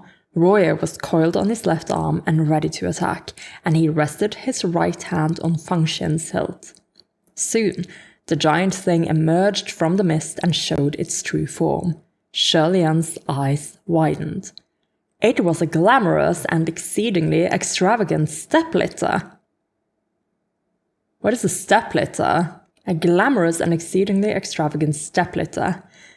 Exquisite, feather-light satin veils cascaded from its golden canopy. Anyone enthroned within would be obscured by the expanse of enchanting crimson drapes and leave much to the imagination of anyone marveling from the outside. 4 golden skeletons with abnormally large bone structures served as porters carrying the step-litter along as they hollered their work song. Oh, so like a stool, yeah, step-litter. I think I know what it is. Let me just Google it just to be sure. It's like a seat that you sit on and you get carried around. Why am I just getting like... Okay, so all my searches are just like cat sand stuff. And then like the immediate like next search on Google is step-litter, TGCF. I feel like they should have picked like another word for this, but the moment I put step-litter carriage, we're here. This looks more like it. Yeah, okay. So a veiled sort of throne that these people are, well, these skeletons are carrying. A veiled throne. Are we gonna sit on this? Is this is this our Uber? Small ghost fires twirled and floated next to each skeleton's skull. These little ghost fires were likely used for illumination, as they burned brighter whenever they passed through a darker section of the road. The sight was so strange, and had such an air of evil that Shirley-Ann couldn't help but gape, wondering if he'd run into some ghost lady out to meet a lover on a date. He hurriedly backed onto the side of the road to give way. Okay, so maybe they're not here for us. Maybe we're following them, though. Unexpectedly, the 4 golden skeletons carrying the extravagant step-litter stopped in front of him and turned their skulls in his direction. One of the golden skeletons clattered its jawbone up and down, and out came a sound from who knew where. It addressed him with a shuddering voice. Lord Chengju... Fuck. Lord Chengju is sent us to receive the Crown Prince of Shanle. Is that you, my lord? Ellipse to reply, because real. Huacheng, what the heck? Why do you have this? Why is your step-litter being carried by golden skeletons? I can't. Lord Chengju. That had to be Huacheng. Shirley-Ann removed his hand from the hilt of his sword. That's me. Clatter, clatter. The skeletons seemed to rejoice, and they lowered the step-litter. Please board, let's go! I can't believe this. This is so funny. This is such a funny image in my head. Sometimes this book just pulls this sort of shit. And it's so funny, and it feels like it fits though, because we've seen Ghost City. We know what kind of creatures live there. Like, you get this sudden, like, sort of Studio Ghibli sort of feeling in the way these things appear, like a bit storybookish, right? Very strange, but fitting for the universe. Could these 4 golden skeletons wish to carry him to Hwa-Chang? Would that be too much trouble? Sholian bold-facedly ventured. Nothing of the sort. It's no trouble at all. This is our job. Your Highness, please board. Lord Chengchu awaits your arrival. Oh gosh, it really is.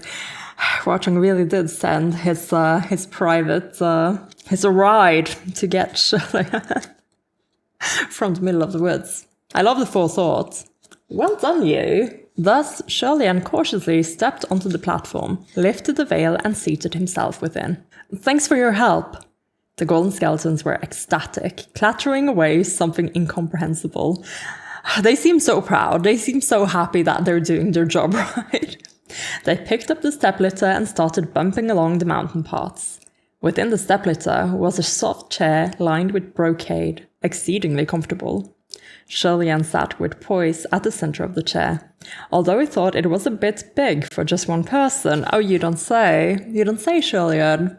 Can you think of anyone you'd like to sit in there with? I mean, if you can't think of it, I can come up with an idea or two. The way the skeletons were carrying the vehicle made it look like a very bumpy and wobbly ride, but when he actually sat down, it was quite steady. They moved extremely fast, swifter even than flying on a sword.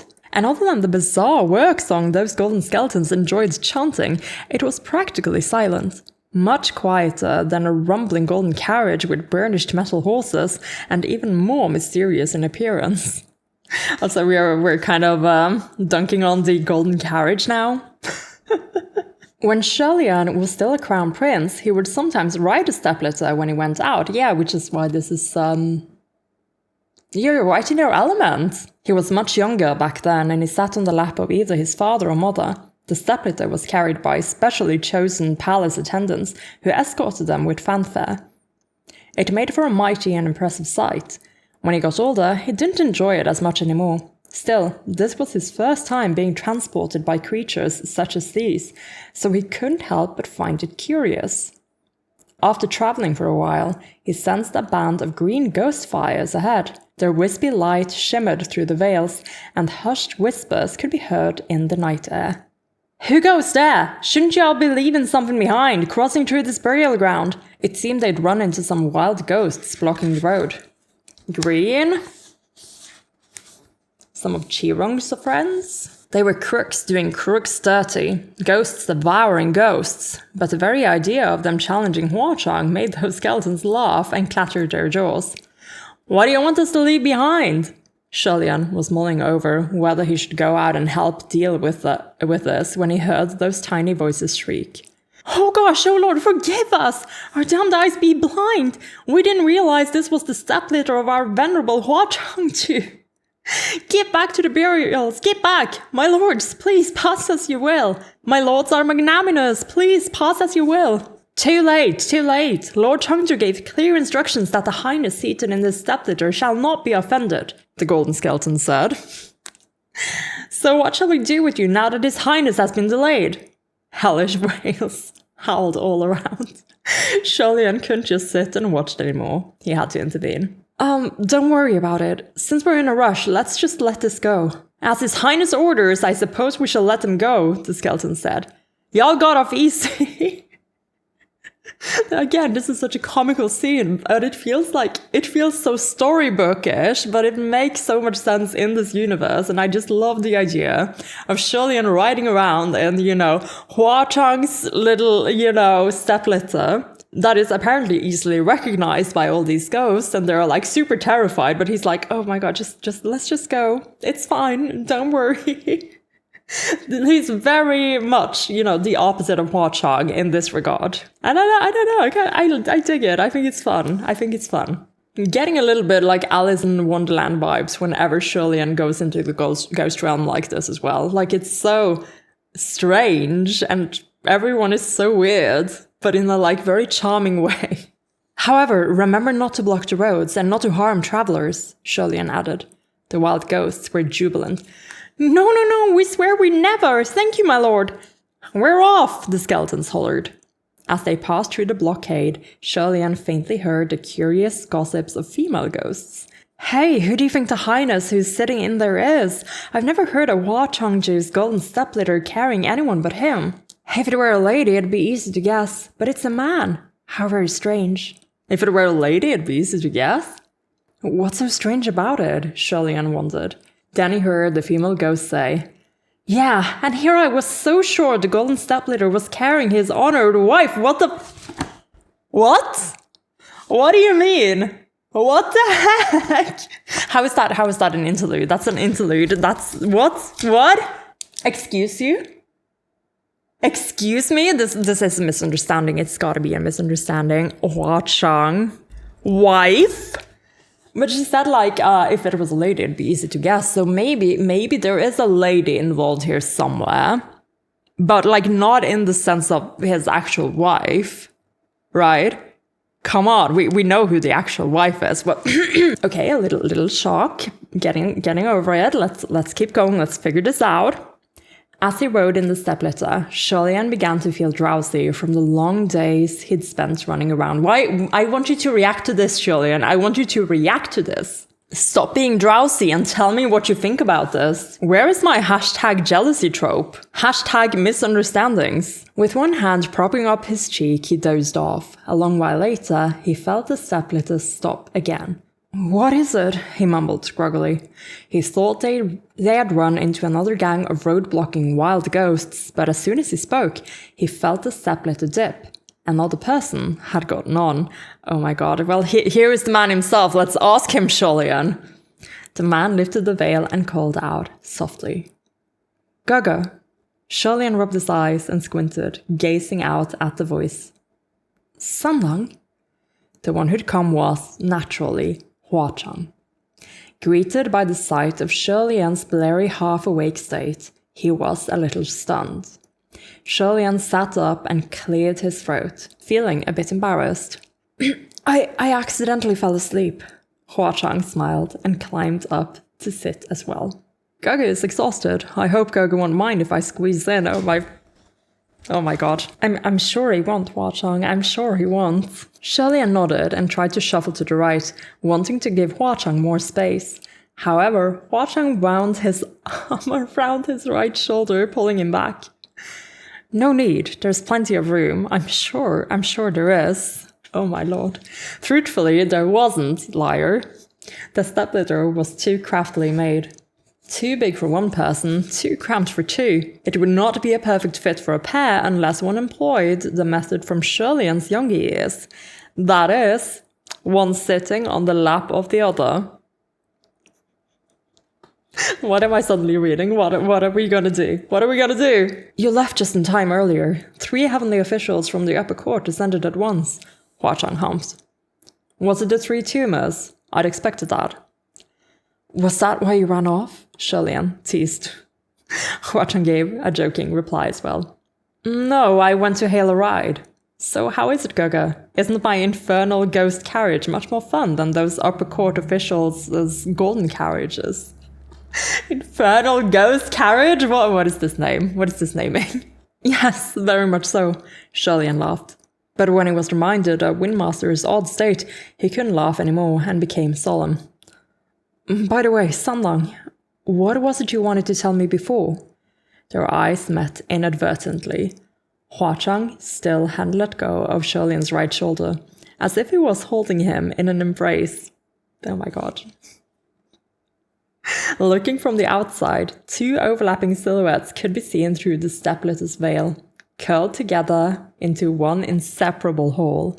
Inside those red curtains, Hua Chang smiled.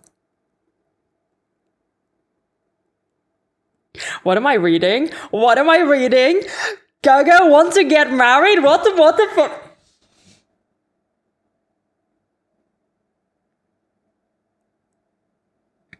What is going on? Okay, I'm trying to read on.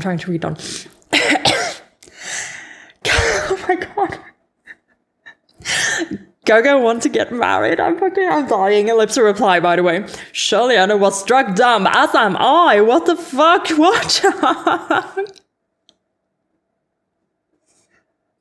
Huh?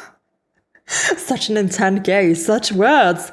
They were in such close quarters with nowhere to run. Colors exploded in Julian's vision, and his mind went completely blank. His entire body was frozen, stiffer than a corpse. Seeing his reaction, Hua Chang withdrew his arm and let out a snicker. It's a joke. Did I shock Gaga? What the Are you for real? Did you...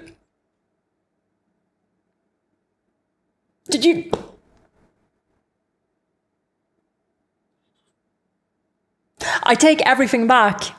You deserved every single one of those 800 years. What the heck? What the fuck? What is going on? I don't understand what happened. We were having like a typical sort of Wallian scene. It was really nice. I was having so much fun. And then you spring this on us? What is going on? I have to read a reaction to this, though, to understand what is actually happening, or to actually give my thoughts on what just happened, because that was so out of left field. I am so confused. I am so shocked. Did I shock Gaga? You shocked me. You shocked me. And I don't appreciate it, Hua Chang. I really do not. Another ellipse reply from Julian. Julian only snapped out of it with concerted effort. You're too much. How can you joke about something like that? Real! How could you? You're just trying to give me shock. You're just trying to give me the shock of my life. Hua Chang, seriously. It wasn't just shock. He was so rattled by that question that his heart had almost stopped. And though he did not quite understand why, he also felt a trace of hurt. Oh no.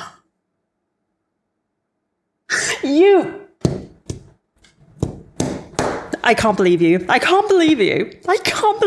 My bad. Hua Chang laughed. You little shit. I can't believe that happened. What the heck? Why are we joking around about this? Why are you doing this? You're shooting yourself in the foot.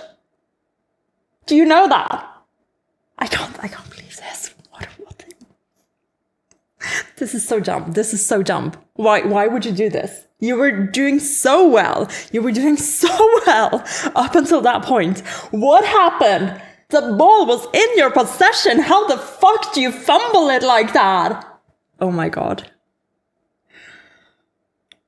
Let me just read this again quietly. Actually, let me read it aloud. What even happened here? Because we're just like sitting here, and then Julian is asking Sunlang, what did you want to tell me before? Because we were like, yeah, he knows something, right? And then their eyes met inadvertently. Hua Chang still hadn't let go of Julian's right shoulder, as if he was holding him in an embrace. Looking from the outside, two overlapping silhouettes could be seen through the step-latter's veils, curled together into one inseparable whole. Inside those red curtains, Hua Chang smiled. Gaga want to get married? Julian was struck dumb. Huh? Such an intent gaze, such words. They were in such close quarters, with nowhere to run. Colors exploded in Julian's vision, and his mind went completely blank. His entire body was frozen, stiffer than a corpse. Seeing his reaction, Hua Chang withdrew his arm and let out a snicker. It's a joke. Did I shock Gaga? Julian only snapped out of it with concerted effort. You're too much. How can you joke about something like that? It wasn't a shock. He was so rattled by that question that his heart had almost stopped. And though he did not quite understand why, he also felt a trace of hurt. My bad, Hua Chang laughed. You little shit. I can't believe that happens. This is so frustrating. What was that? He stretched out his long legs and crossed them, settling them at the front of the stepladder and wiggled his feet. The silver chains on his boots clinked against each other, jingling crisply. Playful, indeed. Before tonight, Julian would have thought his boyish heart was fun, adorable even. But now, for some reason, the jingling noise disrupted his calm, and an unexplained frustration filled his mind. Oh my gosh. Okay, but I can actually dig this. Frustration, we love this. He was dismayed for a good while and couldn't help but say it again in his mind. How can you joke about something like that? However, when he thought about it, there wasn't anything wrong with Hua Chang saying what he'd said. It was because it didn't mean anything that he could joke about it. Hua Chang noticed his odd expression and promptly sat up straight. Your Highness, please don't take it to heart. I was in the wrong just now. I won't joke about it ever again. You better not. The next time you say anything like that, Hua Chang. Oh my fucking god. Seeing him apologize so solemnly, Sholian felt guilty. Am I stupid? It was only a joke, nothing serious. Besides, Sanlang only said he wanted to get married. He didn't specify to whom, so where did my mind wander off to? Get a hold of yourself this instant, right now. He mentally slapped himself a few times and steadied his spirit before he smiled. Oh my gosh. Yeah, no, he totally meant with you, Sholian. Oh my god. Oh my god. But he's also literally just heard about Hua Chang's supposed wife, right? Oh my god. Like, what? I want to know more about this. I want to know your reaction to this. And is this kind of part of it? Oh my god. I am too... We're not moving quickly enough. Let's go. No. How are you in the wrong? Don't misunderstand. I was just thinking about Lord Windmaster, so I looked a bit serious. Oh my gosh. Brushing it off. Oh, Hua Chang said. Since the water tyrant descended, that affair should be taken care of, right? They cooperated very well in changing the subject. Sholian gave serious thought to the idea, then lightly shook his head. Sanlang, do you really think this is all over? Somehow, I think it's only the beginning. Shi Qingxuan had always admired and respected his older brother, but he had reacted so intensely, as I said, when he escaped danger and awoke to the sight of his brother's face. A frightening thought sprouted in Sholian's mind. Could Shi Wudu have been the one who cajoled Shi Qingxuan into opening the doors? Well, if not Shi Wudu, then someone who was wearing his face and voice, maybe? I don't know. I don't know if that's a possibility, but I'm throwing it out there. Although Shi Wudu should have been in the company of Ling Wen and General Pei at the time, it wasn't difficult for powerful heavenly officials to create clones, and send them off on errands. He was just about to tell Hua Chang of his suspicion when Hua Chang said, No, this matter is done and over with. His tone was so firm that Sholian was stunned in spite of himself. Sanlang? Hua Chang stared at him intently. Gaga, do you trust me? Sholian met his eyes and was equally firm in his response. I do. Then believe me, Hua Chang continued slowly. Stay far away from the Windmaster, the Watermaster, the Earthmaster, Ling Wen, and Pei Ming. The farther away, the better. Oh my fucking god. I mean, we're not going to, but when Hua Chang speaks, we take notes. It's just an interlude, guys. We're still not done with this chapter, but oh my lord. He is mentioning all of them in one breath, which has me super suspicious now. What the fuck is actually going on? I mean, in Hua Chang's speech, this is, I know shit about all of these people and you're not gonna want to get involved, which is fine, but oh my lord. Don't think that this is gonna get you off the hook, though. I am so mad at you. I am so annoyed with you. In fact, Sholian was really frustrated and annoyed with you there for a second, and I totally get it. You are not off the hook. Oh my lord. But if we want to get anywhere, we have to keep reading, so let's go. After that exchange, thoughts weighed down Sholian's mind for the rest of the journey.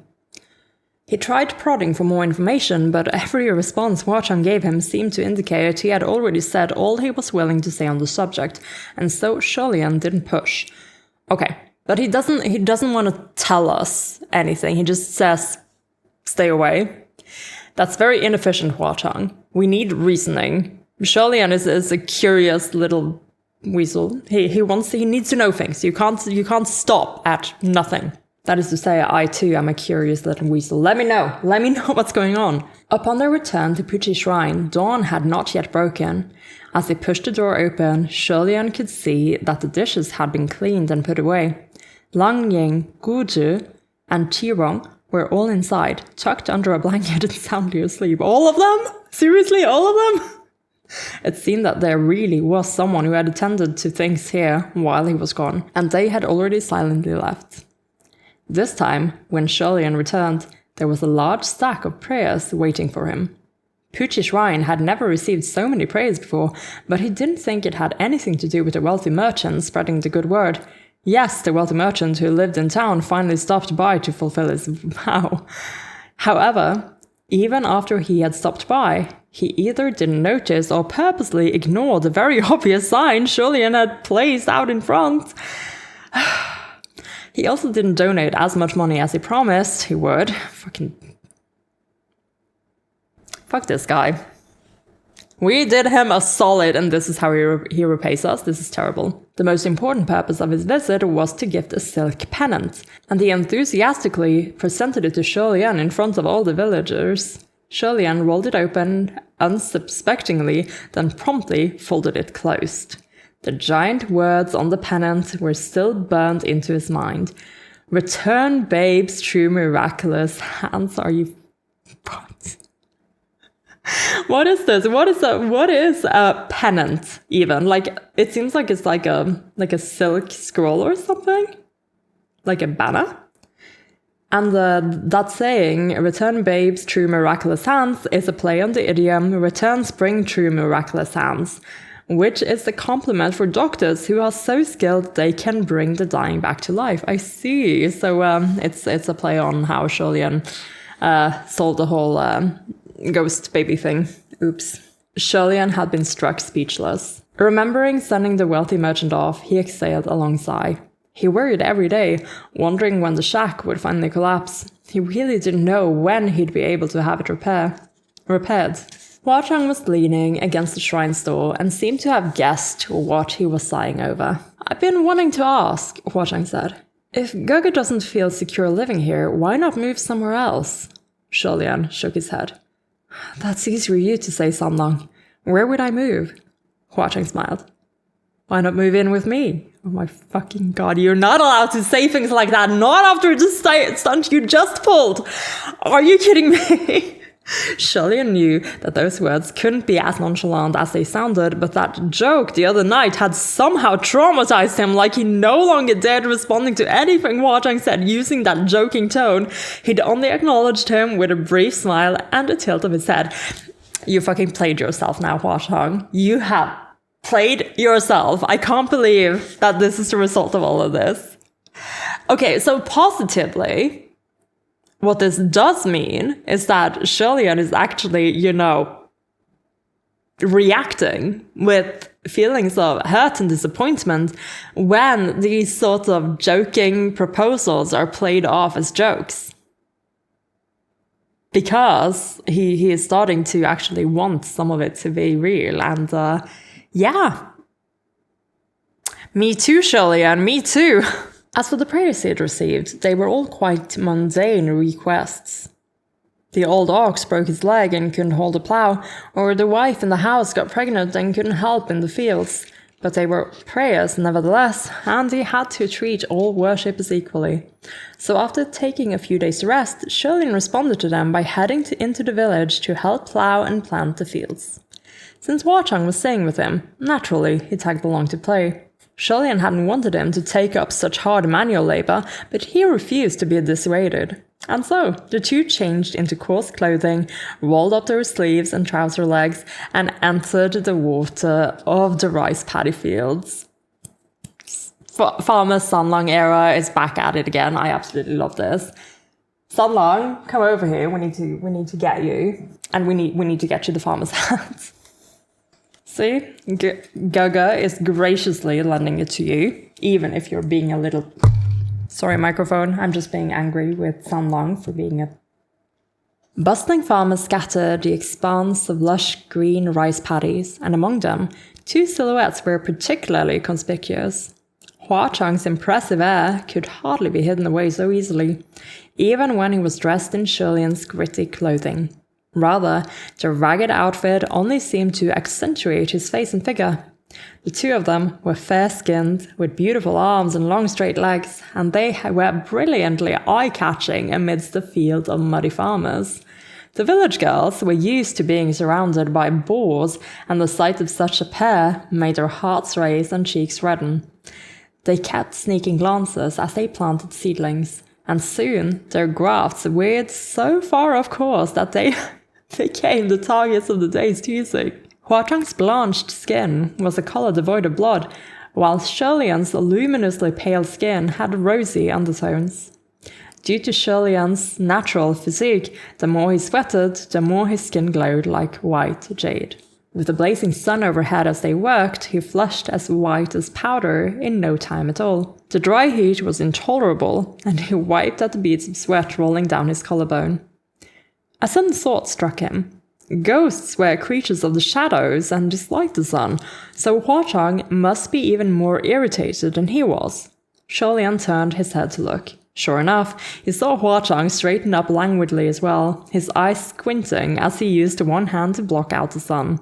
Though partially hidden under the shadow of his hand, his eyes were gazing in Shirlian's direction. Shirlian walked over and pressed his bamboo hat onto Hua Chang's head. Are you...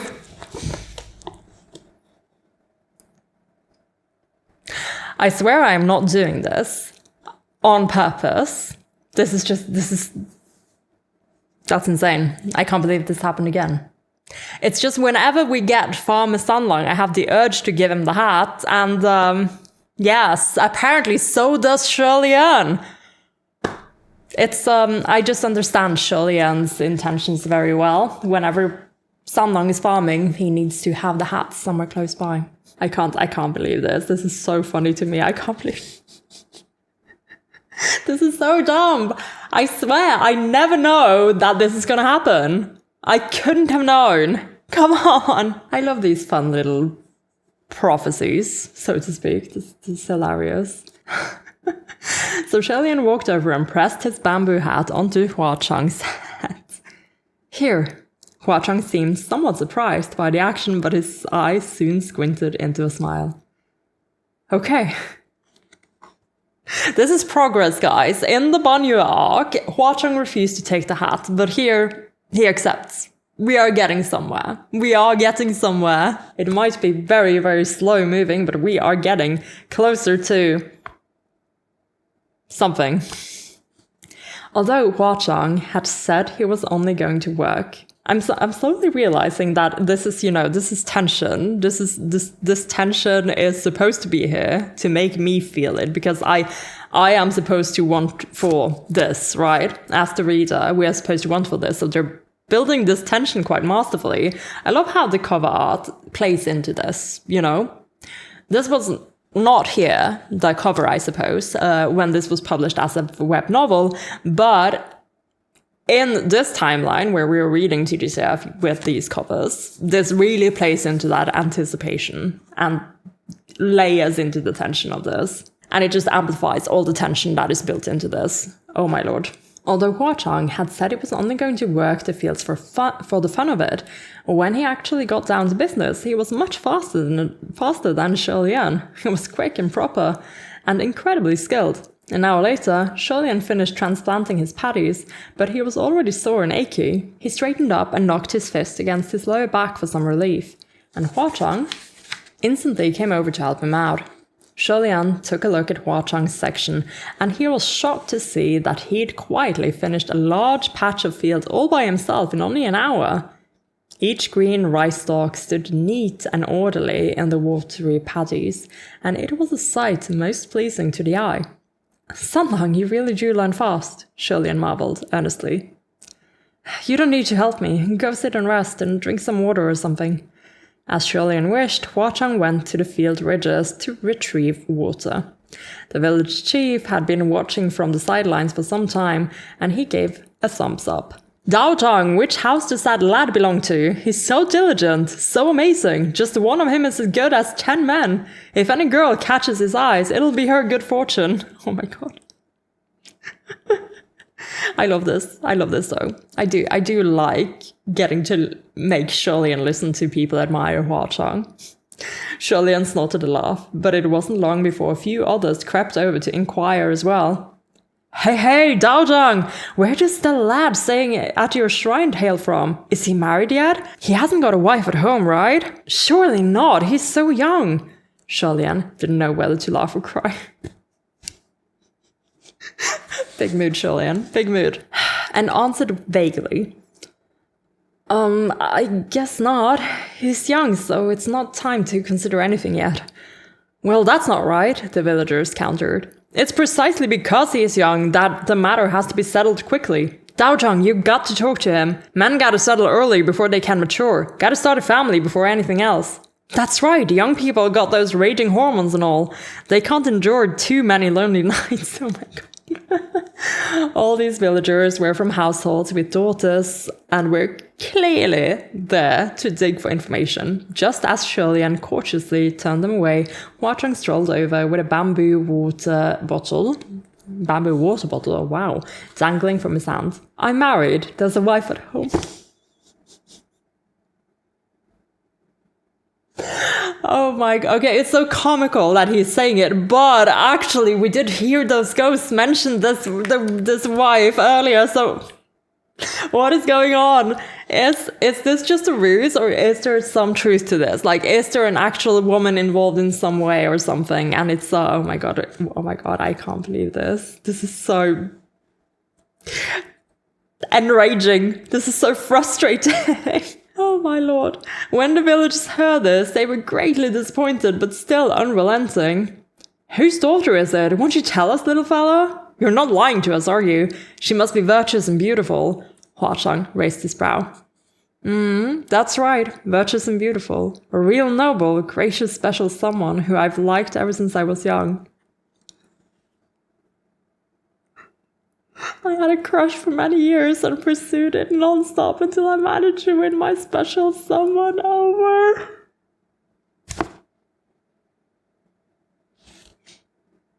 There was no other woman. I'm sorry I doubted you, Hwa-Chang. I'm sorry I doubted you. Of course, I never doubted that there was, like, affection for any other being out there. It's just, I thought maybe there was, like, a plot going on here. It's a ruse. It's a fucking ruse. He's talking about Sholian. You haven't won him over yet, and that's your fault at this point. Because you fucked up. And now you have to get back on track. Incredibly frustrating, this. Oh my god. Let's try this again. Hwa-Chang raised his brows. That's right. Virtuous and beautiful. A real noble, a gracious, special someone. Who I've liked ever since I was young. I had a crush for many years and pursued it non-stop until I managed to win my special someone over. He spoke with such a straight face, without a hint of falsehood, that the villagers felt they had no chance. They could only disperse their disappointment apparent. Sholian was lost in thought at his words when Hwa-Chang handed him a cloth and a water bottle. Water? Sholian took the cloth and wiped his muddy hands before drinking a few swallows of the water bottle. Then he passed the bottle back over. Without realizing it, he had bunched the cloth in his hands into a messy ball, and he patted himself with it here and there. He tried to hold in the question for a while, but in the end, he still couldn't help but ask. Is it true? Is it true, as in, do you have a fucking wife? I can't believe this. I can't believe this, what this has come to. Hwa-Chang took the bamboo bottle back and drank from it himself, his Adam's apple rolling up and down once with the motion of his throat. Is what true? He asked, lowering his head. Sholian wiped a bit of sweat from his forehead with his sleeve. He wondered if the sun was a little too bright today. Because his forehead and his cheeks were burning up, he smiled and tried his best to sound casual. And I'm gonna read on, but look at this art. This is so cute. You've got Sun Lung with his bamboo water bottle and his gorgeous little farmer's hat, and then you've got Sholian just looking at him so intently because, you know, he doesn't know you're talking about him, Hwa-Chang. He doesn't know that. Oh my lord. He's going to ask about the wife. It's coming. I know it. He smiled and tried his best to sound casual. There's the wife at home, virtuous and beautiful, a real noble, gracious, special someone. You had a crush since you were young and pursued it non-stop until you won that person over. Oh, Hua Chang said. That's a lie. Thank God. Shellyan let out a sigh of relief. Same. Though we didn't notice. You didn't notice. You're relieved about this, Shellyan, and you didn't notice. You're relieved about this. Oh my God. I feel like Shellyan and I are in the same boat here. Like we're trying to figure him out. At least I know. Poor Shellyan, who doesn't. This time his smile was genuine, and he copied Hua Chang's tone from before. You liar. Hua Chang grinned and added, but it wasn't all a lie. I just haven't won that person over yet. Oh my God. Oh my God. Shellyan was dumbstruck by this because he doesn't understand. He doesn't know Hua Chang. Why are we dropping all these hints? Just to, like, these hints are here to torture me, the reader, and Shellyan for very different reasons. But at the same time, oh my God. Someone knows how to write, how to utilize the misunderstanding tag. Oh my God, this is brilliant, actually. I hate it, but I love it. Shellyan was dumbstruck by this, but Hua Chang had already turned around to continue laboring in the fields. Shellyan stood where he was in a daze for a bit, before eventually bending down and getting back to work. For some reason, he felt a little unhappy. Soon after, he discovered that a row of his grafts was off course, and he quickly pulled his mind back to earth. As he worked the fields, he tried connecting with the Windmaster through the private communication array. Although Hua Chang had warned him about getting close to the Windmaster and his courtier, Shellyan couldn't help it. He'd made multiple attempts over the past few days, but not once did he succeed. He recited the password over and over and was met with nothing but silence on the other side. Thus, he changed tactics and reached out to Ling Wen instead. Ling Wen, how is Lord Windmaster doing? Ling Wen connected promptly, and her voice sounded next to Shellyan's ear. Lord Windmaster, I think he's a little better. Shellyan's instincts told him she wasn't telling the truth. But he didn't push. However, it did help him make up his mind to go up fairly soon to investigate, which is where we're headed, which is where we're going next. Not surprised, very excited. And this then when we're gonna clear up these fucking understandings. By the way, Lord Watermaster sent a gift to you, and it has already arrived, Lingman added. Please remember to take a look, Your Highness. Shellyan was perplexed. A gift? That isn't necessary. I haven't done anything deserving of a reward. There's no need to be modest, Lingman said. When Lord Windmaster gets impulsive, he drags anyone nearby along with him. You went through so much trouble for so long while in his company. In any matter of speaking, there is no shame in accepting the gift. Lord Watermaster said it was nothing but a small show of gratitude, so just take it. Shellyan still didn't think it appropriate and kept it tucked at the back of his mind. Once work was done and they cleaned up, Hua Chang went over to the village chief's house to help repair his plow. And Shellyan returned to Puchi Shrine. After moving the 3 good-for-nothings, as Hua Chang had called them, behind the shrine, Shellyan searched all over his small abode. Where's the gift, he wondered. Thinking it might have fallen in the cracks behind the donation box, he rolled up his sleeves to lift and move the box aside. It unexpectedly refused when he tried. It was excessively heavy. Oh my god, the master just put a lot of money on him. I mean, it tracks, so it was excessively heavy, like it had grown roots into the ground. Perplexed, Shellyan dug out the key and opened the box. The moment he did, he was nearly blinded by bright golden light. The donation box was packed to bursting with gold bars. Even with just a cursory glance, there were clearly enough to exchange for 1,000,000 merits minimum. Shellyan instantly threw the cover shut, pressing it down with both hands. Nothing but a small show of gratitude? Really? To give such a hefty gift for no reason, was this a bribe to keep his mouth shut? He had initially thought that if it really was just a small gift, such as a jade pendant that contained a supply of spiritual power, then it might be best to accept it. After all, returning a gift might injure the Watermaster's face. The Watermaster was proud, so it wouldn't be a nice thing to do. But now, well, alright. As expected from the God of Wealth, a chest this big, filled to the brim with gold bars. Now he had to return it.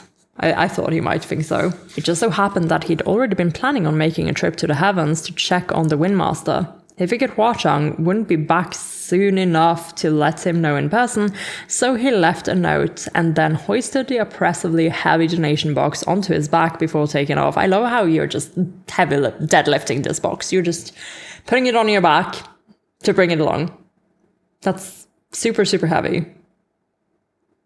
I find this very impressive. Good on you, Shillian. Working those martial god muscles. Unexpectedly, there was mayhem in the heavenly capital when he arrived. Shillian stood there, bug-eyed and gaping at the destruction around him. The once perfectly tidy Grand Avenue of Divine Might was completely wrecked. Potholes, cracks, and craters marred the streets. A team of junior heavenly officials was running around in circles, attending to this and that, while Ling Wen was squatting next to a deep crater, massaging her throbbing temples. What is going on? What is this? Is this like... Is it Windmaster? Is Windmaster going kind of crazy up here? Because he was going kind of crazy before he got knocked out, and he might not be very happy once he's awake, so I feel like that might be it. They might be going a bit off the rails here. Shillian approached her. Chenjun, what happened? Lingwen looked up and was flummoxed by the giant donation box on his back. Your Highness, what are you doing carrying such a big donation box up here? As for what happened, don't even ask, Lingwen sighed. General Nanyang and General Xuan Zhen. Okay.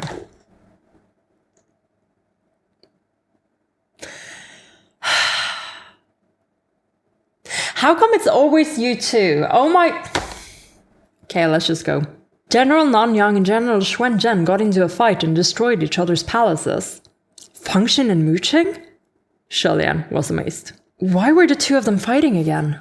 What could it be but that business with the fetus spirit? Lingwen explained. A few martial gods met up to debate how to deal with the ghost's mother and son. General Nanyang suggested bringing the fetus spirit to the refinery to dissolve it, since it did murder many people. But Xuanzhen wouldn't let him. His tone wasn't the nicest, as you'd expect, so Nanyang said, as if you've ever been so benevolent, maybe you have a guilty conscience, and other such things. Your Highness, you know how it is. They didn't say much before they went off with their fists, just like that. Look around. Look at the state of this place.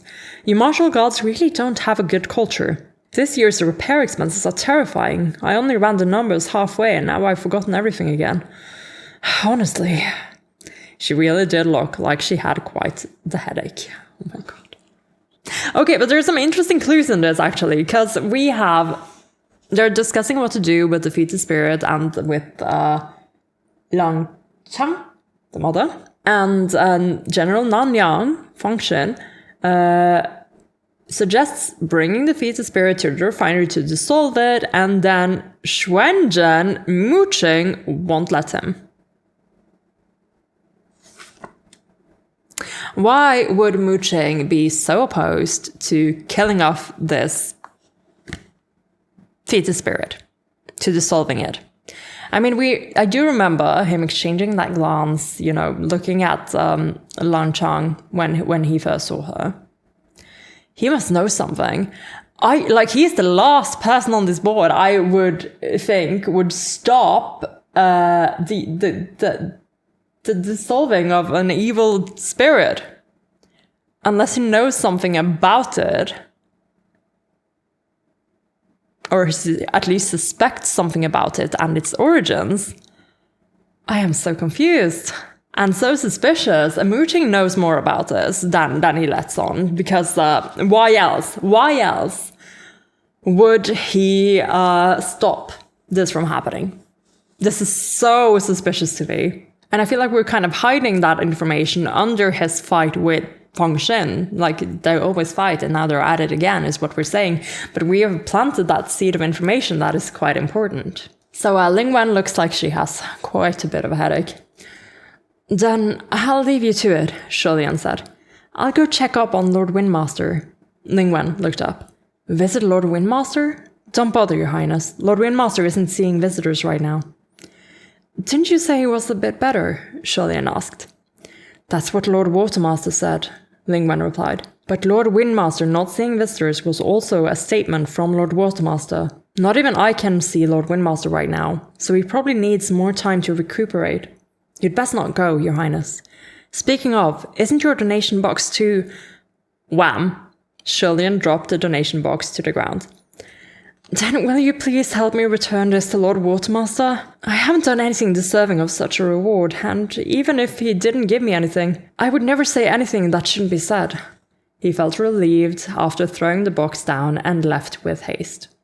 Ling Wen called after him, but upon receiving no response, she let it go and continued to stare at the deep crater with a throbbing head. Poor Ling Wen. Although Shulian did leave, of course he wouldn't descend to the mortal realm so easily. Instead, he snuck over to the esteemed Palace of the Wind and Water Masters in the heavenly capital. Of course, we're sneaking in, oh my lord. The palace was swarming with guards, both inside and out, but a small thing like that couldn't stop Shulian. Shi Qingquan had brought him here in the past, so he had a general idea of where the Windmaster's bedchambers were located. He flipped over the wall and alternated between stealthily running across rooftops and slinking around the grounds until he arrived at his destination. Let's go, Shulian. It took him no time at all. His only concern was the possibility that the Windmaster had been moved elsewhere by his brother and wasn't in the building at all. Fortunately, this wasn't the case. He climbed onto the roof and found a blind spot where no one could see him. Then he hooked his legs onto the eaves and flipped himself upside down to peek into the bedchamber. What he saw shocked him. Shi Qingquan was tightly trussed up, tied to his own bed with ropes that bound his hands and legs. Even so, he still struggled non-stop. Meanwhile, Sherwood was pacing back and forth next to his bed with a full bowl of an unknown black substance in his hands. What the fuck is going on here? Oh my lord. What? He paused for a moment before suddenly walking over to the head of the bed. Then he forced the bowl's contents down Shi Qingquan's throat. Black substance? What is going on? What is going on here? That was the end of the chapter. Oh my lord. This is not looking good. Sherwood, sir. Excuse me? Excuse you? This is not great. But yeah, unexpected, but kind of expected, I suppose. And we had a lot of hints and stuff happening in this chapter. This was a very long chapter for under the title "Teasing Words Befuddled Me and Also My Dear." Oh my god, this was the reason why this felt so long is because of Hua Chang. Hua Chang made that chapter feel very, very long. Whew. And now we're back up in the heavenly capital, and we left without telling Hua Chang. We left him a note. So I wouldn't be surprised if maybe he's going to show up there soon, and maybe this is forthcoming. I mean, again, is this going to be like us resolving our misunderstandings? Is this has got to be what this is about? Come on, because there are so many misunderstandings being built up now. I kind of love it. I kind of do. Like it's a little bit tropey, but at the same time, it's a guilty pleasure for me. And also, I do like that these statements, from Hua Chang's perspective, all right, even though he's a dumb little shit, but from Hua Chang's, side of things, he is telling Shulian that he has someone he likes, that he has someone he loves, and that there's a truth to it, and that he wants to win them over.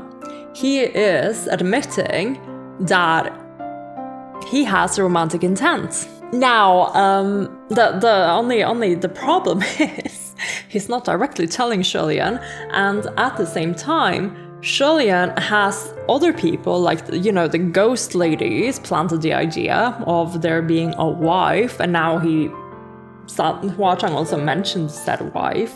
And while it turns out, well, she is not his wife yet, it turns out Hua Chang is looking to pursue someone, and Shulian has every reason to believe that that is someone else, that is not him.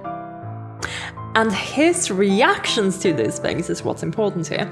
I love that we're giving Shulian time to feel the disappointment, the sadness, the frustration that is suddenly blowing up in him, because he's kind of like, you know, he's been hanging around with Hua Chang, they've been super friendly, and obviously part of that is because Hua Chang is, you know, being super friendly with the person he likes, the person he wants to pursue.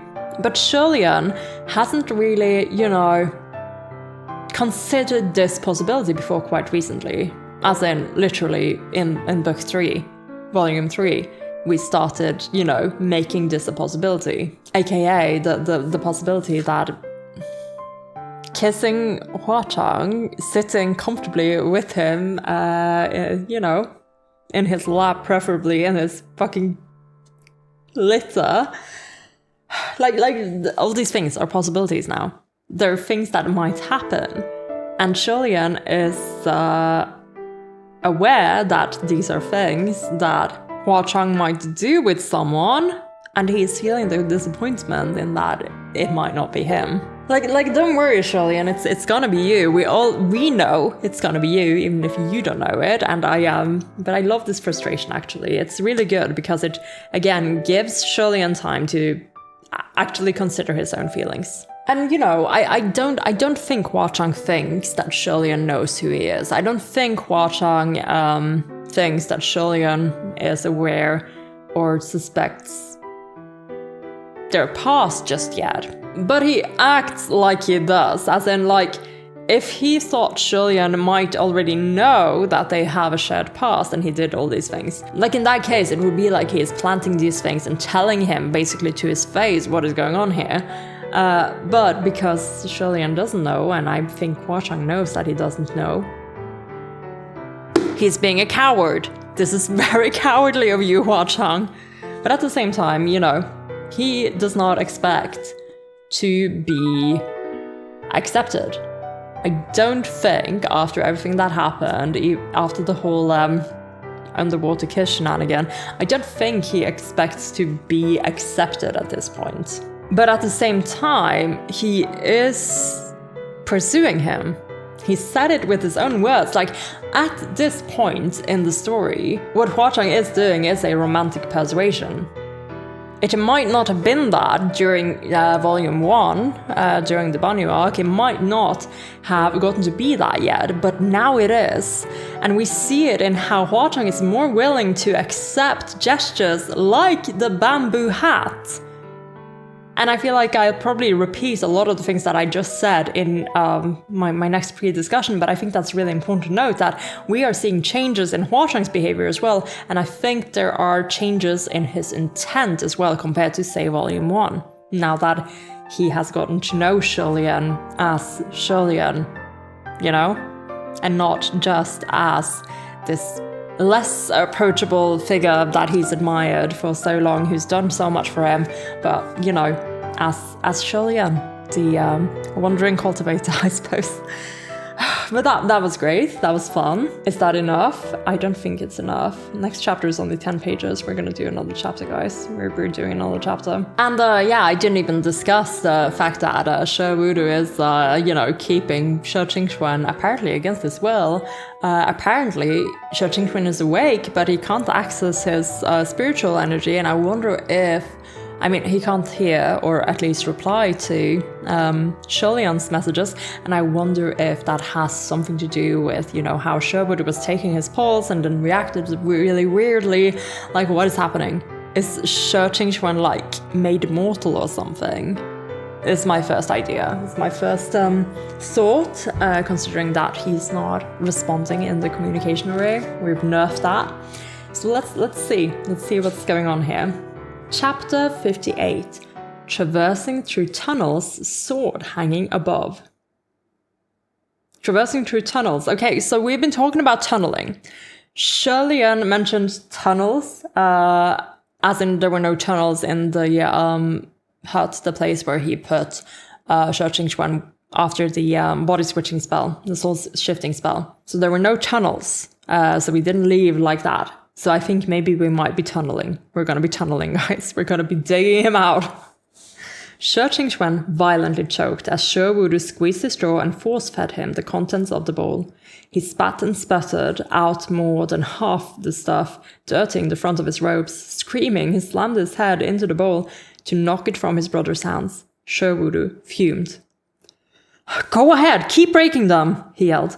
"There's plenty of medicine where that came from. Break one bowl and I'll bring 20 more. I'll keep forcing it down your throat until you drink it all." "Oh, can't you just leave me alone? Just let me die," Shirting-Xuan screamed. "I'm your brother," Sherwood snapped. "If I don't take care of you, who will?" Shirting-Xuan ceased his screams and settled for twisting his head away. Sherwood sat on the side of the bed and softened his tone. "I'll have your fan fixed." "I don't want it anymore," Shirting-Xuan said. "I don't want it anymore." What is going on here? What is that? That feels... Shirting-Xuan is so proud of being the Windmaster. They love being the Windmaster. What the fuck is going on here? Something happened here. The Windmaster loved that rare spiritual device of his Windmaster fan. He'd often bring it out just to play with. Even at the height of winter, with snow choking the skies, he would flutter that fan undaunted. But now, he'd said he didn't want it anymore. Shirley-Ann was only growing more and more curious. Same, Shirley-Ann, same. "If you don't want it, that's fine as well. We'll use the opportunity to forge you a new spiritual device." Shirting-Xuan turned his head back to look at his brother. "I don't want a new one either. Just let me descend." Sherwood peered at him. Descend? Descend where?" "Descend to the mortal realm," Shirting-Xuan replied. "I don't want to stay in the upper court anymore. I don't want to be a god anymore." Veins bulged on Sherwood's fair brow. "What a joke! Throw away your godhood and return to the mortal realm? Do you think the mortal realm is some kind of wonderful place? Stop embarrassing yourself. I don't think you understand just how many people in the world want to ascend, or how many officials in the middle court would die to join the upper court." "That's right, I don't know," Shirting-Xuan shouted, his anger obvious. "I just want to be a carefree drifting vagabond. Is that so wrong?" "I won't permit it," Sherwood snapped. "A carefree drifting vagabond? Dream on, The color of his face changed abruptly. It seemed he'd received a private message that passed on worrisome news. With 2 fingers pressed against his temple, Sherwood rose to his feet at once and listened intently. His face grew more and more serious, and he turned to Shirting-Xuan. "Stop adding to my troubles. I've been busy. I've no time to mind you. Once I return from my 3rd heavenly tribulation, you won't be able to act out like this any longer." Then, with a whirl of his sleeves, he swiftly left the bedchamber. Once it was clear he was gone, Shirley-Ann silently flipped down. Oh my god. Well, so, Shirting-Xuan no longer wants to be a god. No longer wants to be a god. Why? Why? Shirting-Xuan is literally like the heavenly official who has taken their, mantle most seriously as far as we've seen, has been pursuing justice and knows how to do the whole upper court shenanigans and everything, and he's just now wanting it all gone. I mean, we have hints of him, previously having been very carefree and enjoying, being in the mortal realm and such. So that's not surprising, but wanting to give up his godhood, this is new. And it has to do with whatever happened in that moment in time that we did not see. Goodness. Okay, so Shirley-Ann silently flipped down. He pushed at the window, hoping to sneak in, but it wouldn't budge. Some sort of seal of restriction must have been cast on it. He dared not force it open, lest he trip any alarms associated with that spell. And so he could only call out in a quiet voice. "Lord Windmaster, Lord Windmaster! Shi Qingxuan jerked on the bed. He turned his head, joy clear on his face. Your Highness? It's me, Shi Lian responded. What happened to you? I can't open this window. May I try coming in another way? When confronted with a window that couldn't be opened by normal means, it was easy to guess the entry method a martial god would choose. Don't destroy anything, Shi Qingxuan said, hurriedly. There are spells on the windows and doors. If you force your way in, the whole palace of wind and water will know someone is here. They can only be opened from the inside, unless you're me or my brother. But you're all tied up, Shi Lian pointed out. Shi Qingxuan started to struggle like mad. Your Highness, wait a sec. Watch me flex these ropes right off. Elixir replied, because that's not going to happen. You're not a martial god, Qingxuan. You're not a martial god. Shi Lian watched as he rolled around the bed in an immense struggle to break free. He could tell with a cursory glance that the rope binding Shi Qingxuan wasn't a spiritual device. With Lord Windmaster's considerable power, it should have snapped with but a hook of his fingers. Why was he having such trouble?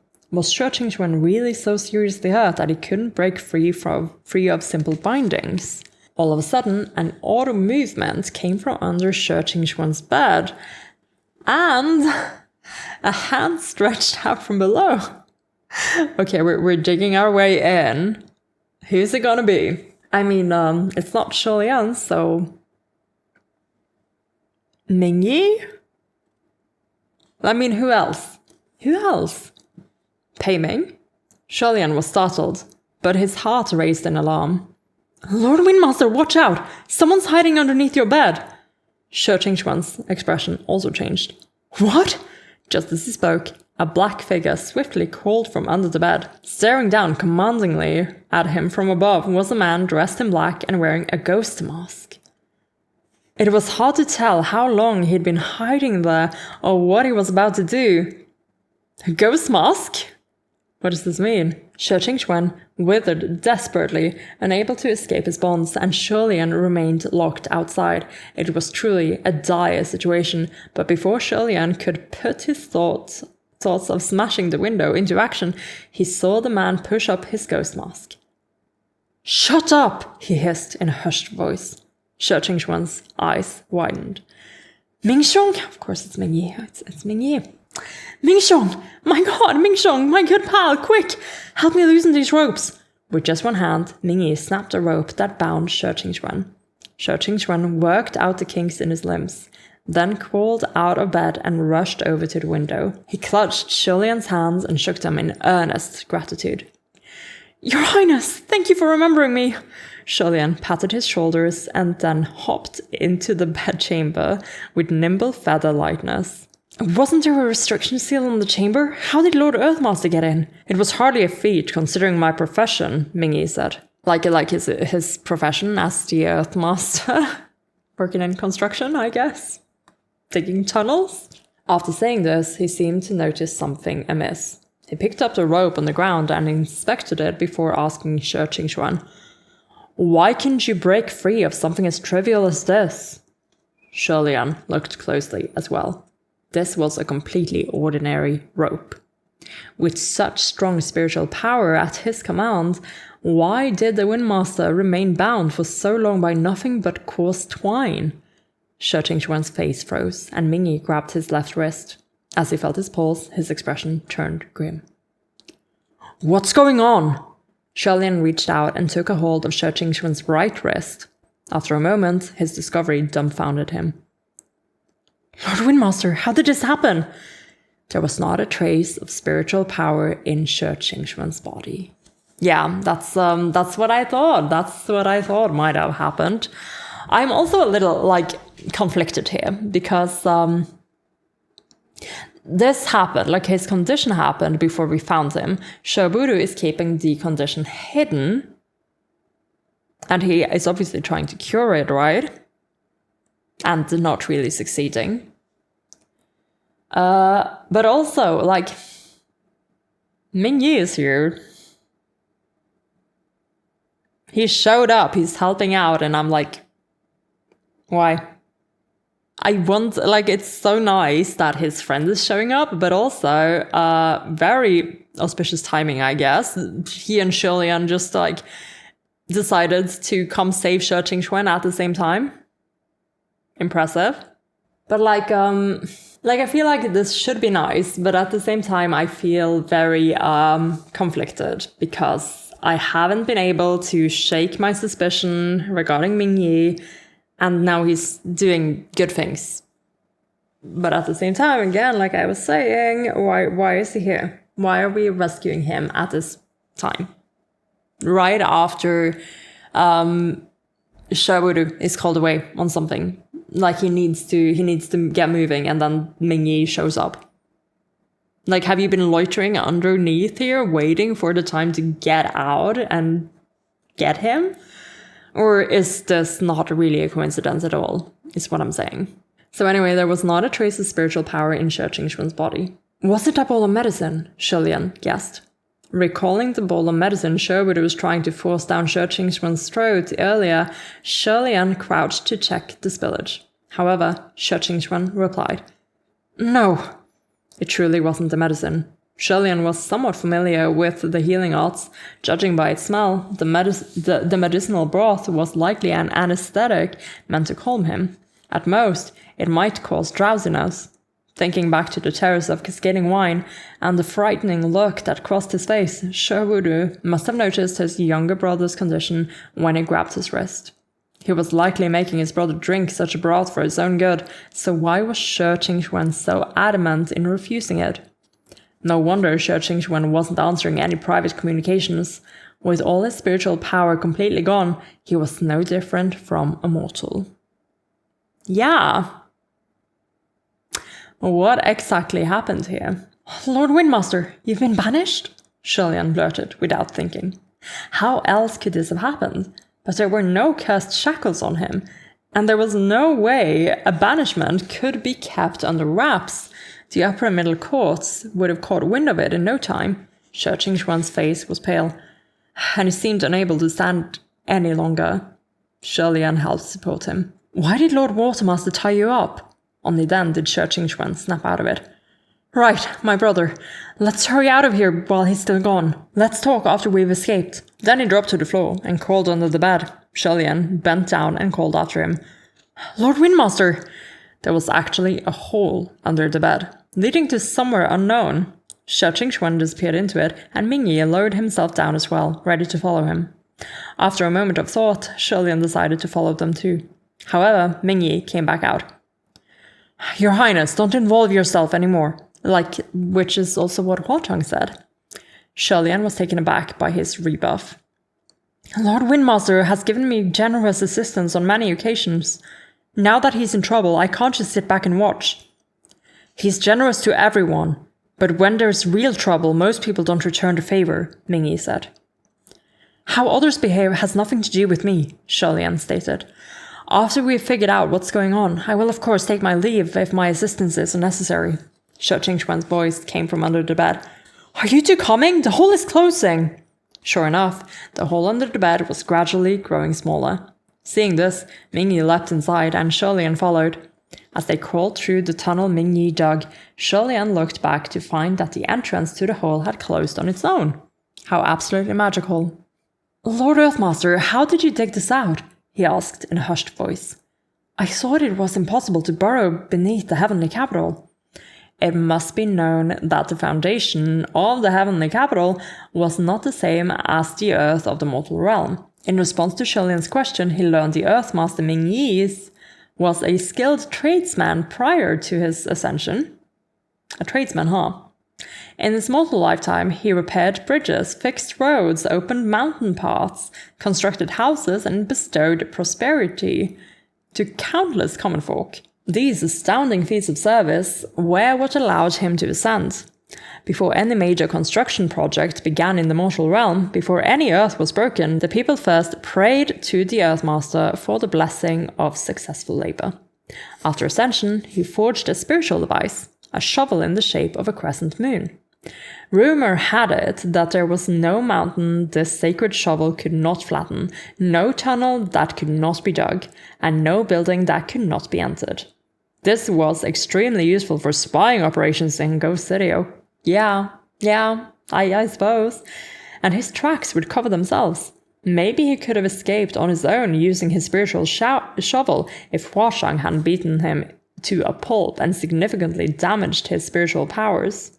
The Earthmaster had never tried using his shovel to tunnel beneath the residence of any heavenly official. He didn't really show the thing off in general. He usually kept it in storage, which was probably for the best. Spiritual devices of upper court officials were generally elegant and beautiful, like books and brushes, swords and fans, and guqin and flutes. It would completely ruin the court's image if among them was a heavenly official who hauled a shovel around all day. Once he heard the explanation, Sholian couldn't help but wonder. If he wanted his Puchi shrine to be renovated, maybe he should pray to the Earthmaster too. After calling for a while ahead of him, Sholian heard Ming Yi ask a question of Shi Qingquan. Was it the Reverend of Empty Words? Sholian also wanted to know the answer. If the Reverend of Empty Words had injured Shi Qingquan like this, and if news of the incident got out, it would shake up the heavenly realm and cause a huge panic. To think that a monster could drop a heavenly official of their powers in such a short time, and that it could cause them to fall and become mortal. It wasn't hard to imagine the mayhem that would create. It was such a serious affair, but after a few moments of silence, Shi Qingquan replied with a simple statement. No matter who did it, this whole thing is over and done with. His reaction was extremely questionable. He shouldn't have been acting so flippant if he was caught in a trap designed to drain him of his power. Shi Qingquan wasn't a sucker who'd take a beating lying down. I'm saying this is his reaction it's so off. A sudden, dreadful idea dawned upon Sholian. Although awful to consider, it would explain everything. Just then, Ming Yi ordered, Silence! No, Ming Yi, I need Sholian to finish his idea so that I can know the idea. What is going on? They all held their breaths, and Sholian and Shi Qingquan looked at him. Ming Yi ignited a palm torch, and the flickering flames illuminated their immediate surroundings. Ming Yi seemed to want to communicate via the spiritual array, but Shi Qingquan's power was gone, so he couldn't communicate with his mind alone. Thus, Ming Yi changed tactics and used his fingers to write words in the air. Wherever his fingertips traced, a black streak trailed behind like drops of thick ink diffusing in clear water. The other two read what he wrote. Don't speak and don't move. Wait. He waited for everyone to finish reading, then puffed a soundless breath that dispersed those words into the air. Sholian still had some spiritual power left, so he raised his hand and replied in writing as well. Wait for what? For how long? Ming Yi wrote. Wait until the person above leaves. Sholian and Shi Qingquan both looked up at the same time. It seemed this underground tunnel Ming Yi had dug burrowed beneath some heavenly residences and temples. A heavenly official probably just happened to be above their heads at that very moment. Listening intently, they could hear the sound of steady footsteps pacing back and forth in the chamber above. Judging by those footsteps, Sholian determined that it had to be a martial god. Martial god's senses were sharp. If the three of them weren't careful and made any suspicious noises, they might be discovered. Shi Qingquan couldn't use the communication array, nor write with ink in the air. All he could do was move his lips silently to express his accusations. Sholian watched him repeat the phrase twice before he could understand what he said. Mingchong, why didn't you avoid temples and palaces? Couldn't you have dug under the Grand Avenue of Divine Might instead? Ming Yi indifferently wrote. There wasn't anyone in this palace before. The Grand Avenue of Divine Might is full of holes right now, Sholian wrote. That's right, I saw it on the way over earlier. The avenue is full of holes and craters. Some are even a few meters deep. If we dug into one of those by accident, we might come face to face with someone above. And so the three remained as silent as dull rocks, waiting patiently for the heavenly official above them to leave. After waiting for a while, Shi Qingquan moved his lips again. Are they gone? Ming Yi shook his head. Veins popped on Shi Qingquan's temple, and his angry expression was almost the same as it had been when he was arguing with his brother earlier. He mouthed soundlessly. Who the hell is dilly-dallying like this? It's not even the proper hour for sleeping. And what heavenly official needs to sleep for all that matter? Are we under their bathroom or what? Strictly speaking, heavenly officials didn't need to go to the bathroom either. As Shi Qingquan's lips formed the word bathroom, Sholian felt a hair on the back of his neck stand. In one fluid motion, he shoved the two in front of him down while he backstepped and tumbled away. A sharp blade penetrated the tunnel from above, bearing down threateningly and roiling with murderous intent. And it stabbed into the ground right between Sholian's legs. And that was the end of chapter 58. Oh my god. This is super exciting. I feel like I have to read on so that I can know who that person is. I'm really curious where they burrowed under. Mooching? Could be Mooching's palace. That'd be really funny, actually. And you know, we have a couple of questions to ask him, so I wouldn't mind him coming back in and maybe bringing the fetus story a little bit into this as well, even though I know we're kind of busy with a lot of things, like the fact that Ming Yi is here. Oh my lord. Let me have a break, let me get a cup of tea, and I'll come back with some more discussion. And also, the next chapter is another 10 pages. I'm gonna consider it while I make that tea, huh? Okay, well, an interlude and a tea break later. So Huazhang says, please stay away from Windmaster, Earthmaster, Watermaster, Ling Wen, and Pei Ming. And what does Sholian do? Well, we knew he was not going to stay away. We knew he was not going to stay away. And now we're back in heaven and the plot is thickening. It is plotting a lot. So Ming Yi came along to help break Shi Qingquan out of his brother's confinement. His confinement by his brother. And Shi Qingquan has apparently lost all his powers. He's basically mortal, is what Sholian is saying. Question being, is he mortal? Is he no longer the Windmaster?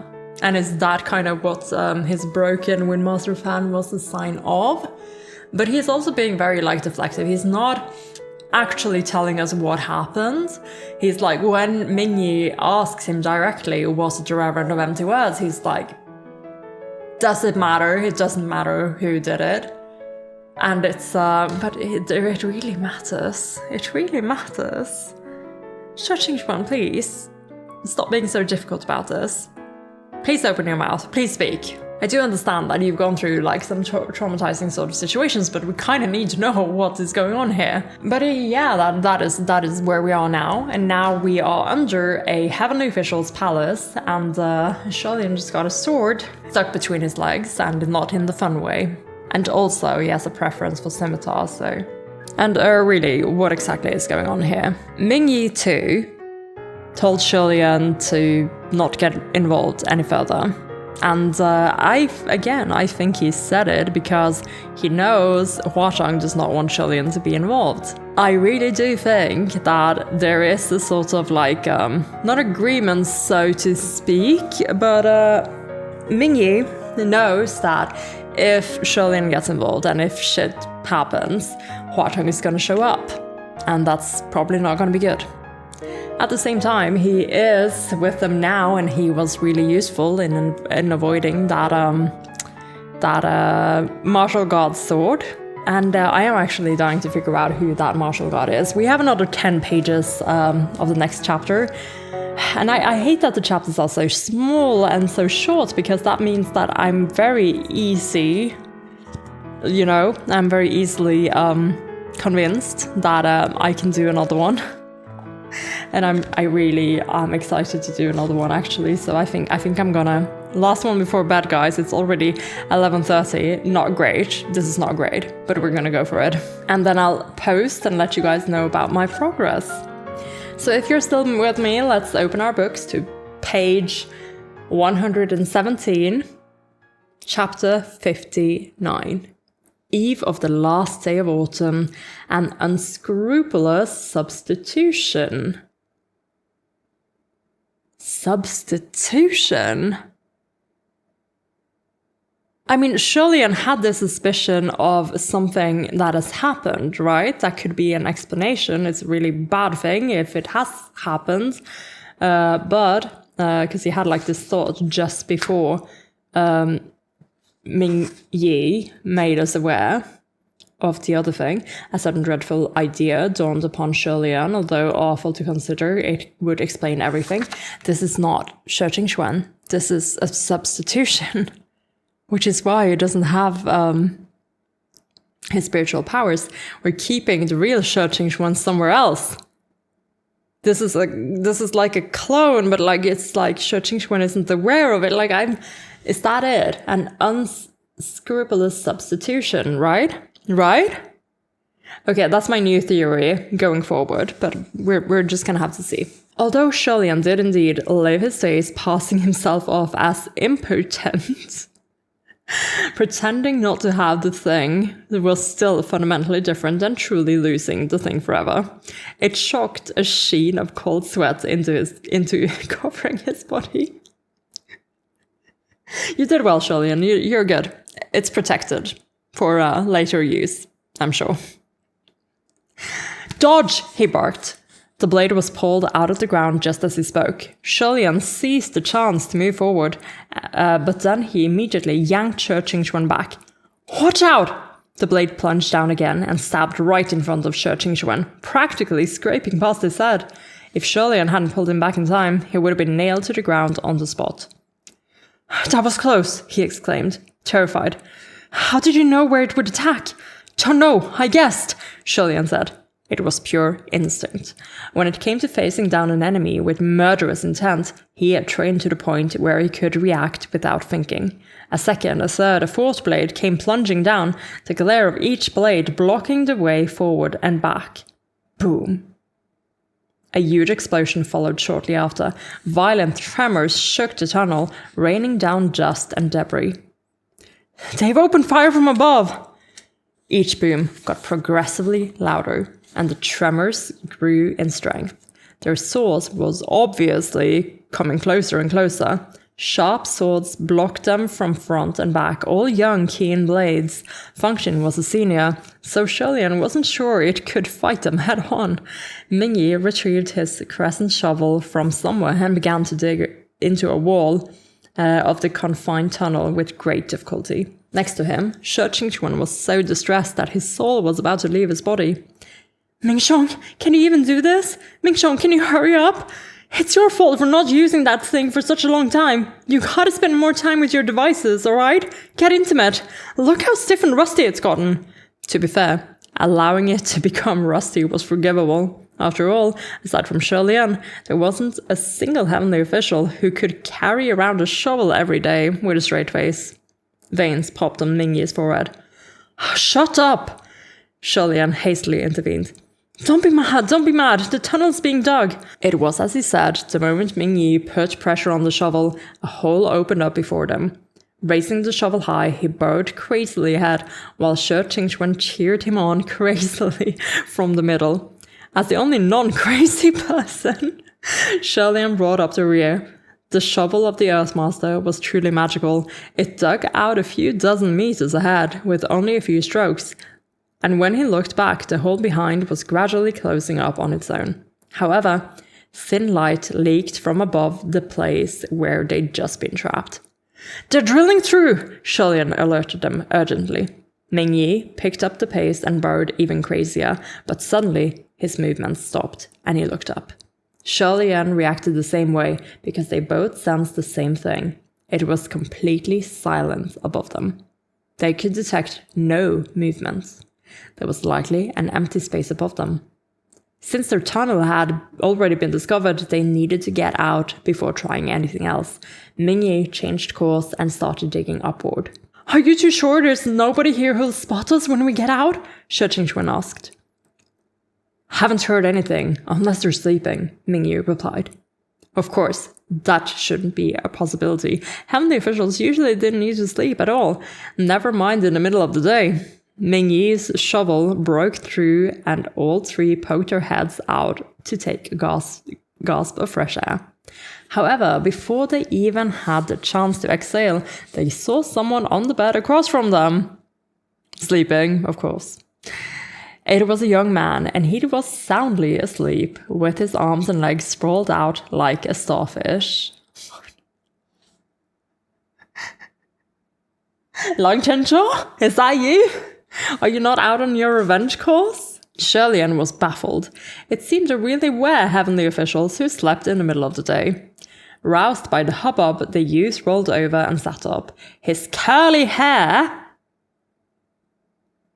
Okay, it's not Lang Chencho. Is it, Xuan Yizhen?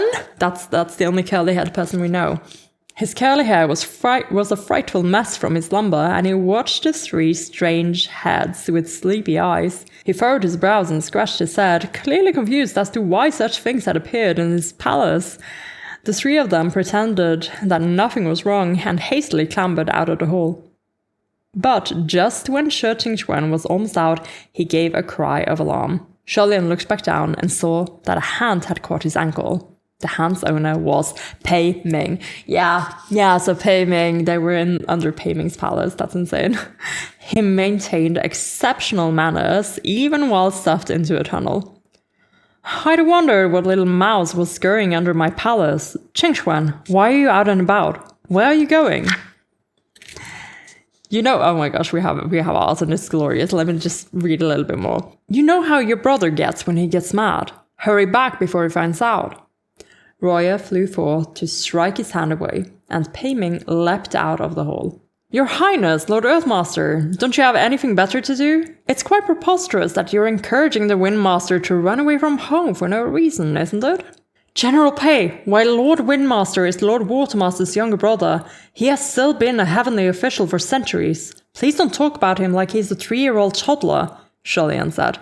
If we're going to talk about reasons, Lord Watermaster imprisoned a heavenly colleague with no justification. No matter how you want to spin it, wouldn't you say he is the one being preposterous? If his theory on the matter was right, then the Windmaster really couldn't stay in the upper court any longer. The figure in bed sat up, and I'm guessing this is it. It was Xuan Yizhen. He stayed where he was, watching them with a glassy look. He still seemed confused about the whole situation. And I did see what's happening on the bottom of this page, so it seems like he is attacking Pei Ming. Let's read on. The Shirlian is being really shocked about it. This is really funny, actually. Pei Ming raised his sword. Qi Ying, stop staring and come give me a hand, he said sternly. Apprehend them. After giving it some thought, Xuan Yizhen decided to assist. He rolled off the bed, picked up the same bed he had just been sleeping on, and hurled it at Pei Ming. I mean, yeah, great for us, but why? Why? He indeed gave a hand, but to help Shirlian and company. The bed crashed into the unsuspecting Pei Ming. Qi Ying, why did you hit me? He said, flabbergasted. Xuan Yizhen waved at Shirlian, gesturing for them to hurry and leave. Shirlian and company stood bewildered for a moment before hastily making their exit. Why are we... Oh yeah, wait. Shirlian helped him out. Shirlian helped him out over at the banquet. They sat next to each other. Okay. So he might be trying to pay him back, I guess. He's not very wordy, is he? Perhaps he was strained because of his injury, but Shi Qingxuan only jogged a few steps before his face turned pale. Shirlian moved to help him along, but Ming Yi immediately yanked him over and lifted him up onto his back. Shirlian placed his hand on the door and tugged out 2 dice, then called out behind him. Thanks so much! Xuan Yizhen was still in the process of pummeling Pei Ming. His moves vicious and aggressive and without method. If it wasn't for Pei Ming's own skill, if anyone else took such a thrashing, oh my gosh, he would have been beaten bloody by now. Veins popped on Pei Ming's forehead. Guards! Stop them! He yelled. Before he could finish calling for the guards, Shirlian had already tossed the dice, opened the door, and gotten the hell out of heaven. Gotten the hell out of heaven? That is so funny, actually. Yeah, I'm not sure how that sentence is in Chinese, but in English, that was really good. That was a good choice. I like that. But as he closed the door and turned around, he never could have expected the sight that would greet him. Hua Chang, of course, Hua Chang. Hua Chang was fully nude from the waist up. Oh my god. He had 1 foot up on a new donation box and was wiping away his sweat. Amazing. Amazing. The house husbandry. It's 10 out of 10. 10 out of 10. Y'all wish you had your man at home half naked as he's fixing up your new donation box that he just noticed was missing. How thoughtful. What a man. What a house husband. Hua Chang, you should stop the whole Ghost King spiel because honestly, you were made for this. This is literally your calling. And we have like 3 ellipser replies, which is it's hilarious. 1 for Shirley and 2 for others. Shirley felt like he was going to suffocate. His run-down, tiny little Pucci shrine couldn't possibly hold so many great idols. There was also a certain possessed individual who was completely oblivious, howling and making a terrible racket outside. It's fucking Chirong. Oh my gosh, this is so dumb. Grudge, come give daddy's leg a little massage shop. It took a moment for Hua Chang to toss Ming aside, which he had been using to carve wood. He arched an eyebrow. Ellipsa replied with a question mark. That's hilarious. That's like a special one for Hua Chang. Oh my gosh. This is like a comic. I can see it in my head. The color of his skin and the contours of his bare upper half, because of course we're now going to spend the whole paragraph talking about Hua Chang's naked upper body. Because, you know, Shirley is our POV-ish. Shirley point of view, we gotta talk about Hua Chang. The color of his skin and the contours of his bare upper half were exceedingly beautiful, extremely eye-catching, so much so that Shirley's eyes were about to fall out of their sockets. Even if he hadn't caught all the details, he still couldn't stop the blood from rushing to his head and making his vision go dark. Shirley fumbled and stumbled over to Hua Chang and opened his arms wide, blocking him from Ming Yi and Church Xuan's view. Close your eyes! Quick! Close your eyes! Their expressions stiffened. They stared at Shirley and Hua Chang, clearly perplexed. Hua Chang placed his hand on Shirley's shoulder. Gaga, why are you so nervous? He asked, sounding amused. Oh my gosh, like you can't tell. Like you can't tell, you little... I feel like after all the shit he's pulled, he doesn't deserve to have this much fun. But also, I find it amusing, so I suppose I will allow it. Only then did Shirley snap out of it. Yes, why was he so nervous? Hua Chang wasn't a woman. Who cared if he decided to work half naked? He still didn't drop his arms, doing his best to cover Hua Chang completely. Either way, just put on some clothes first. Hua Chang shrugged. Okay, as Gaga wishes. He then calmly grabbed a shirt and took his time putting it on. Took his fucking time putting it on. Watching him move so fluidly and with such perfect composure, Church Xuan said awkwardly, "Oh, sorry for the intrusion. I didn't think you guys... you two are pretty much... Anyway, just... My lord, if you have something to say it out loud. I can explain any misunderstanding. Don't just ha-ha it away, okay?" Shirley said. They were pressed for time. Pei Ming might pursue them to Pucci Shrine at any moment, so they couldn't stay for long. Ming Yi set down Church Xuan and started drawing the teleportation array on the ground. Shirley was just about to ask where they were going when he heard Hua Chang sigh behind him. Shirley then remembered his advice not to get close to the Windmaster and company. He turned to him in spite of himself. Sorry about all this, Sunlong. Hua Chang was dressed by them. I already knew you wouldn't just sit back and watch. After a pause, he smiled. But why is Gaga apologizing to me? You remember what I said a few days ago. But did you forget what I told you before that? Shirley was slightly taken aback and wondered. What? He then recalled what Hua Chang had told him that night at the Green Ghost Lair. Just focus on doing what you want to do. I do love that these lines keep coming back to us like this. I love this. This is great. And that was a good line too. That was a good line from season 2, almost finale. Shirley blinked. He didn't know what to say. He only knew that he suddenly really wanted to do something for Hua Chang.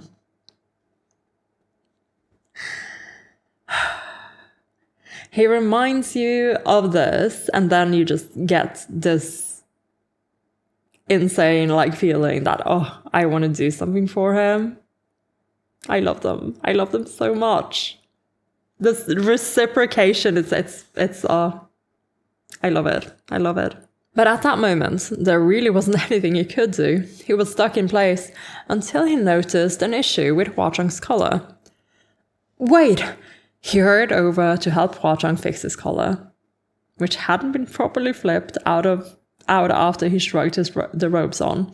Having fixed it, Shirlian inspected him for a moment and then smiled. There! Hua Chang smiled too. Thanks.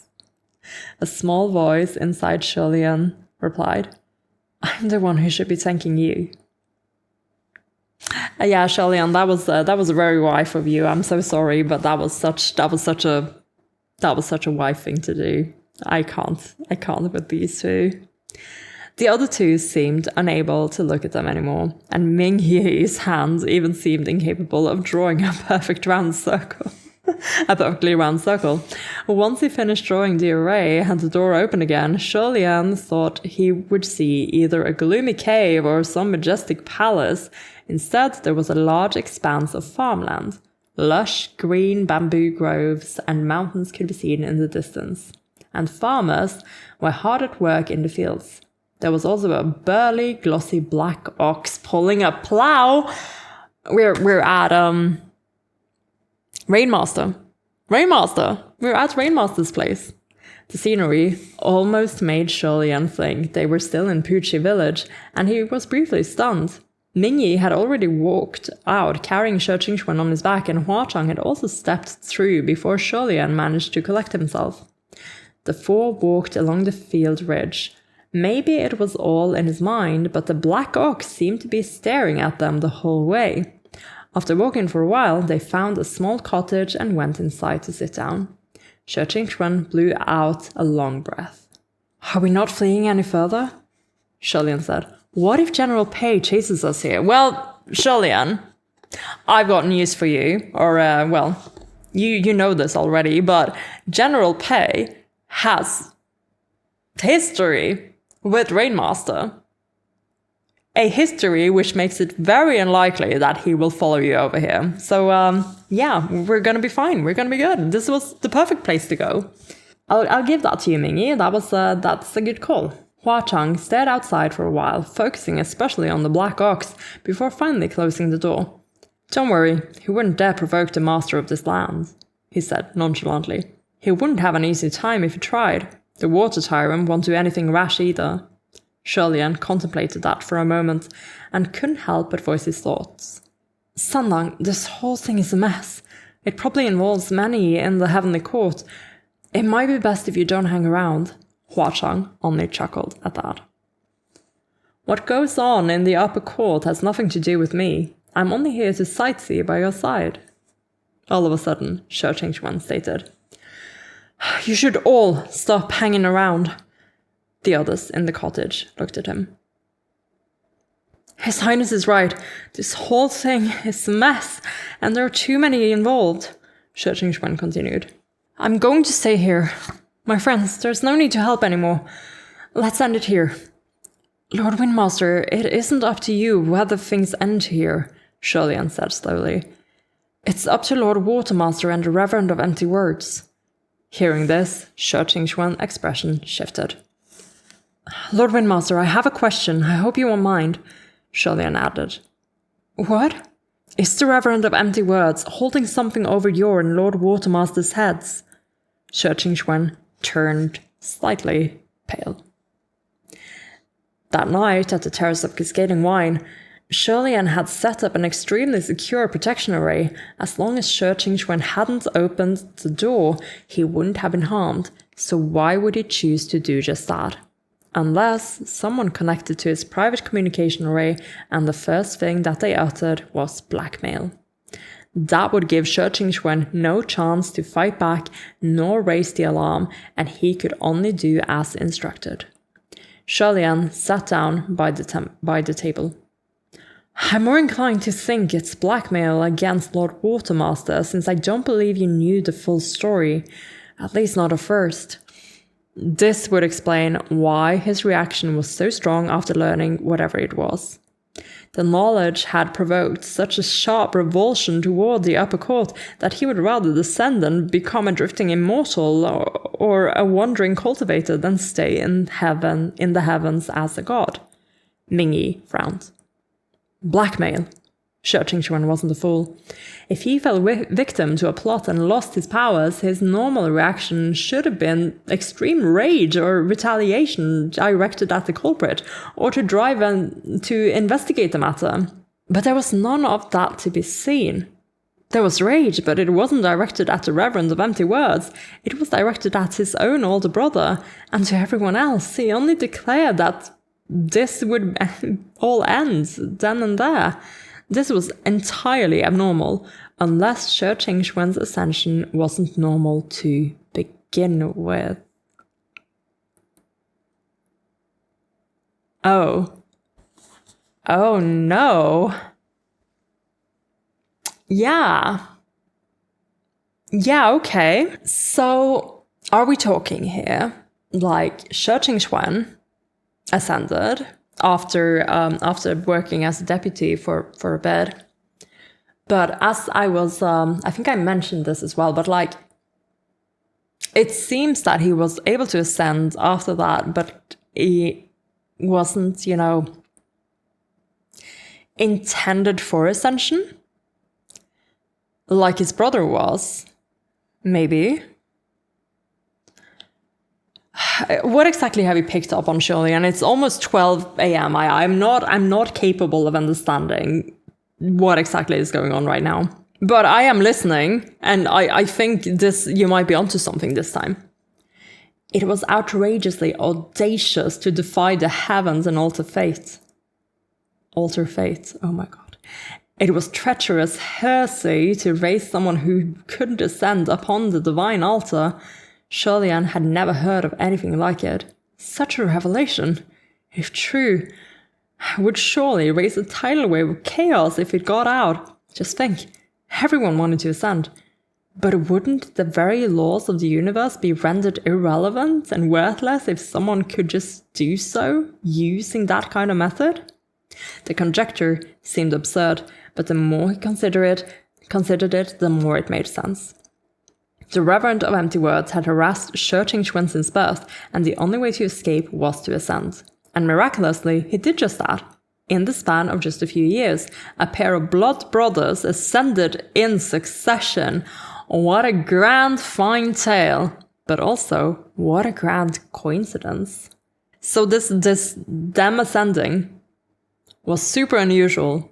Them ascending in such closely in time, extremely unusual. When Shi Qingxuan talks about this in Volume 2, he's like, of course we ascended together, we did all the same things, we followed the same paths, trained by the same, methods and everything, but it's rare. It is super rare for someone to ascend at all.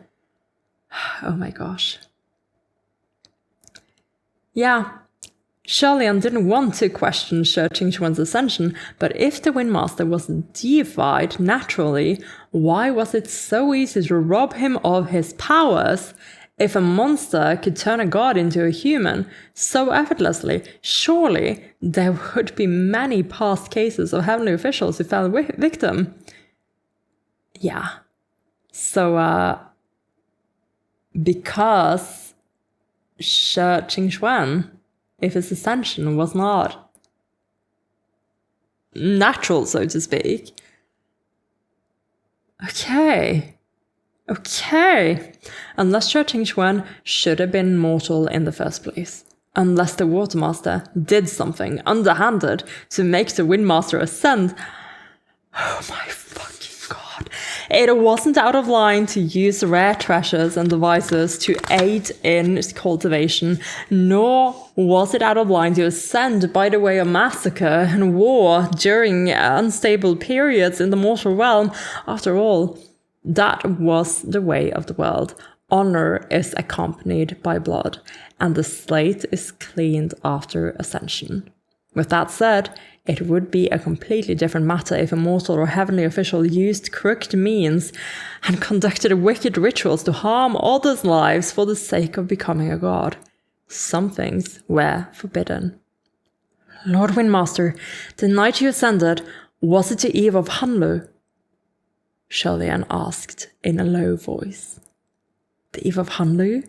With the fire social? Oh my fucking god. Oh my fucking god. Was Scholar Her supposed to ascend? Was Scholar Her supposed to ascend? And oh my... Wait. Eve of Hanlu. After a few moments, Shi Qingxuan drew a deep breath. Yes. After a pause, Shi Qingxuan explained. When we were in the town of Hugu, that same thing crossed my mind, the eve of Hanlu. Wasn't that the same day I ascended? I wanted to ask you guys about it, to see if it might be a clue or related somehow, or if it was just coincidence, but I wasn't sure, so I didn't bring it up. Well, now you know whether it's related. It was related. It was very related. Why did the Reverend of Empty Words choose that day to send Shi Qingxuan to the town of Hugu to watch the exciting performances during the Bloody Fire Social Parade, then whisk him off to the Towers of Cascading Wine and maim him there? It wouldn't go to such lengths if it didn't have a reason. Shirley-Ann connected the timing and the two places together. Centuries ago, a mortal called Scholar Her broke down and murdered countless people in the town of Hugu on the eve of Hanlu. Centuries ago, Shi Qingxuan ascended at the terrace of Cascading Wine on the eve of Hanlu. It was obvious that the Reverend of Empty Words wanted to say, Shi Qingxuan, your ascension is directly tied to the death of the hero of the Bloody Fire Social. This was Shirley-Ann's dreadful but logical theory. To rescue Shi Qingxuan from the Reverend of Empty Words after Shi Wudu ascended, he secretly found a mortal who matched the requirements of birth and name, and then conducted some sort of wicked ritual to make that man take on Shi Qingxuan's misfortunes. That man was no doubt Scholar Her. The man who was exceptionally clever, exceedingly impoverished, and endlessly unlucky to the point where his entire family was ruined. Scholar Her took on Shi Qingxuan's fate, and the Reverend of Empty Words was deceived. That meant his original fate was taken by Shi Qingxuan. On that same Hanlu Eve, one experienced a taste of hell on earth, and the other successfully ascended under immensely powerful protection. But the two fates were originally the complete opposite. Oh my fucking god. That was the end of chapter 59 and the end of this read through, but I feel like this is a great place to stop, because I kind of started this whole session yesterday with the whole like Scholar Her spiel, and then it comes back and we get this big fucking reveal and it just finishes off. That's amazing. That was mind blown. That was wow. I can't believe we've gotten to this. So it turns out, guys, that I mean, this is terrible, this is horrible, but this is so exciting. I'm so excited to learn about this. Sorry, Sandlang, we need to move you out of the way. You're no longer a farmer right now, just move over here for a little bit. So, Scholar Her was supposed to be a god. He was supposed to ascend and become a god. Instead, Shi Qingxuan ascended. But what happened to Scholar Her? Okay, I am so confused now. My head is aching. Because again, where do we fit Ming Yi into this? I think I might be right. I think Ming Yi might be Scholar Her after all. After all of this, he really might be. And this is insane. But why is he helping out like this? Why is he playing this long game? I don't understand. That's the theory I'm kind of desperately clinging to right now. I think he might be. I really think he might be. But honestly, it's more of a like I don't trust him sort of hunch. I feel like there's so many things here, okay? He is like a scholar. He writes perfectly. He's really good at that part, and he also knows how to fight, right? He has all these like, and you know, he did a lot of, apparently, like, as he apparently told Charlian, he used to do like a lot of trades in life and whatever, built a lot of things and whatever. And we know that Scholar He also had a lot of trades in his life. He learned how to do so many things, right? It makes sense. It really makes sense that he must be connected to this.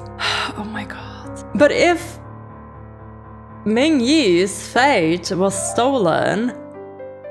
Okay, backtrack a little bit. If Scholar He's fate was stolen and his fate of misfortune and not ascending, like Shi Qingxuan's fate of misfortune and not ascending, was brought onto him, could he not have ascended later? Like, what if he, like, I don't know, like he was immortal, did he turn into a ghost, or... Like, I'm thinking that, my immediate thought is, well, if he got his fate switcherooed with Shi Qingxuan, switched up with him, could Scholar He not figure out at a later point how to switch his fate back, or switch his fate for another's fate, you know? And then ascend? After all. And Charlian is insinuating that Shi Wudu is the one who did this whole switching thing. So Shi Qingxuan didn't know. Before now, that is. Which is why he's now, you know, he's angry at his brother. He doesn't want anything to do with the upper court.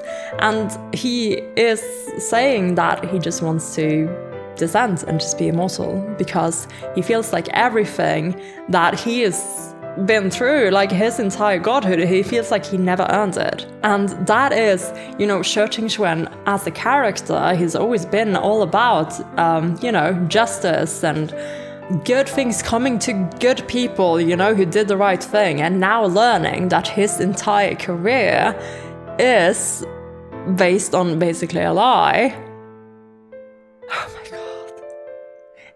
I want this, like, I know that this is just a theory that is coming from Charlian's mind right now, which means that there is still possibility, a big possibility, that a lot of this is going to change once we learn the whole picture, but I want this to be true so badly because this is so fun. I mean, it's terrible, but it's so fun. Oh my fucking god. That really ties this together, doesn't it? Scholar He. As for the Reverend's part in all of this, if the Reverend is the one showing Shi Qingxuan around, the Reverend knew about this because it was fooled into spending so much time on Scholar He, right? So, and then eventually discovering that this was not the prey it selected. I don't understand.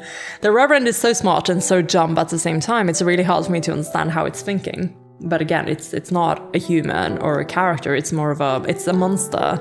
It's driven by certain urges and certain instincts, right? And also certain rules. So in the end, I guess all of this kind of makes sense, right? In which case, again, it makes sense that it's collaborating with Ming Yi if Ming Yi is Scholar He, because they're kind of, you know, working again towards the same goal. But the Reverend of Empty Words, the Reverend's prey is Shi Qingxuan. But for Ming Yi, or Scholar He, the person who they would want to get revenge on would be Shi Wudu, who is the one who initiated this, right? And that makes so much sense. It makes sense why Ming Yi, if indeed this whole thing is true, it would make sense that he is not really interested in hurting Shi Qingxuan, but also why he was so angry when Shi Qingxuan didn't want to call down Shi Wudu or get him involved. So that's my thing right now. That's what I'm thinking right now.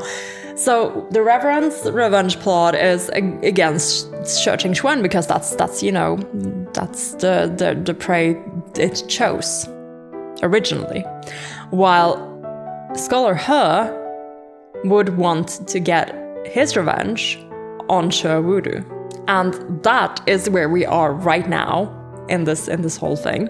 Again, no way of proving yet that Ming Yi is Scholar He, but the things are lining up so perfectly. I feel like I'd be so disappointed if this isn't what is happening right now.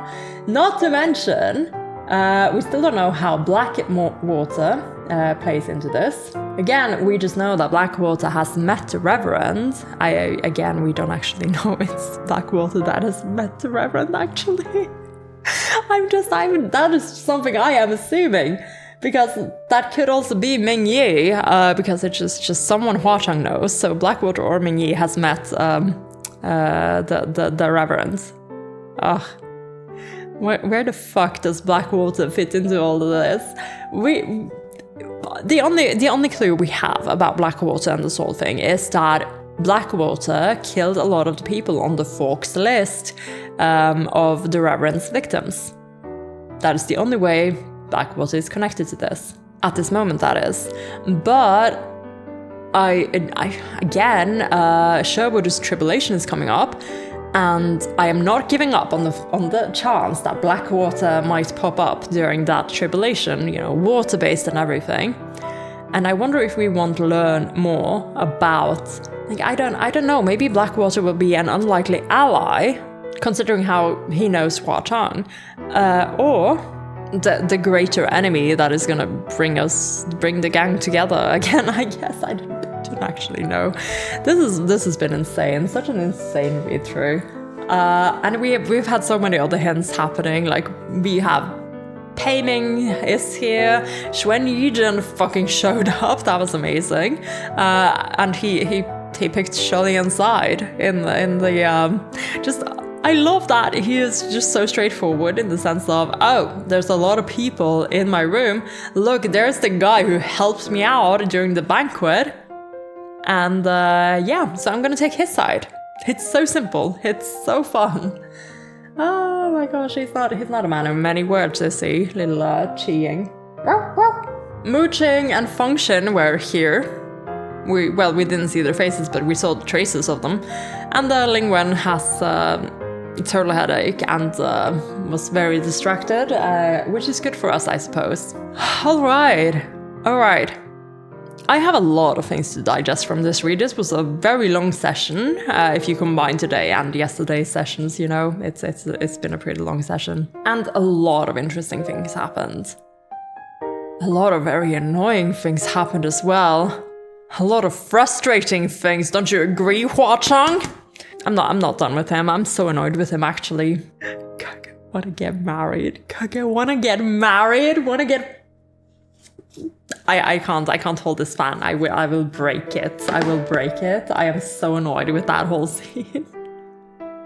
It's so dumb, Huachang. Why would you do that? So yes, the plot has been plotting in a marriage proposal later, where we're now at like page 131. Chapter 60 is the next one, which is that's a good chunk of book. We've been doing really well on this one. We're a third of the way through already, and oh my gosh, the tallies are tallying up. I think I added a bunch of Gagas, for instance. I want to do the Gaga tally first. We're at a total of 28 Gagas for volume 4 alone. I'm not sure how many I added. You'll have to see that on the screen. We also added one Laugh or Cry, so we have 2 now in volume 4.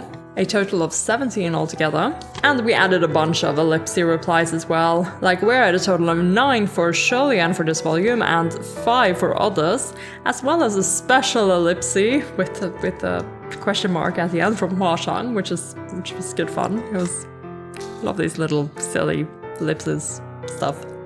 And it is 12:15 a.m. I do have work in the morning, so I guess this is where I round this off. this was a super exciting read. It's been so much fun going through this volume, and I think I understand why a lot of you guys have said that this is your favorite volume, because a lot of things have been lined up in the previous ones, and we're so invested in the characters, especially in Shirley-Ann's character after the flashback arc, and in the relationship between Hualien, and in all these other characters that we now know and love because we spent so much time with them. And then everything is just happening, and it's super exciting, and it's like back to back to back with a few breaks for farming in Pucci Village. Like there's a lot of things happening in this book, and I'm having a blast so far. So thank you guys for waiting patiently for me to get through volume 4, and I hope you're enjoying it as much as I am. And now I'll leave you guys be. Thank you so much for watching. This has been Amelia, aka Space Out Puffin, and I'll see you in the next one.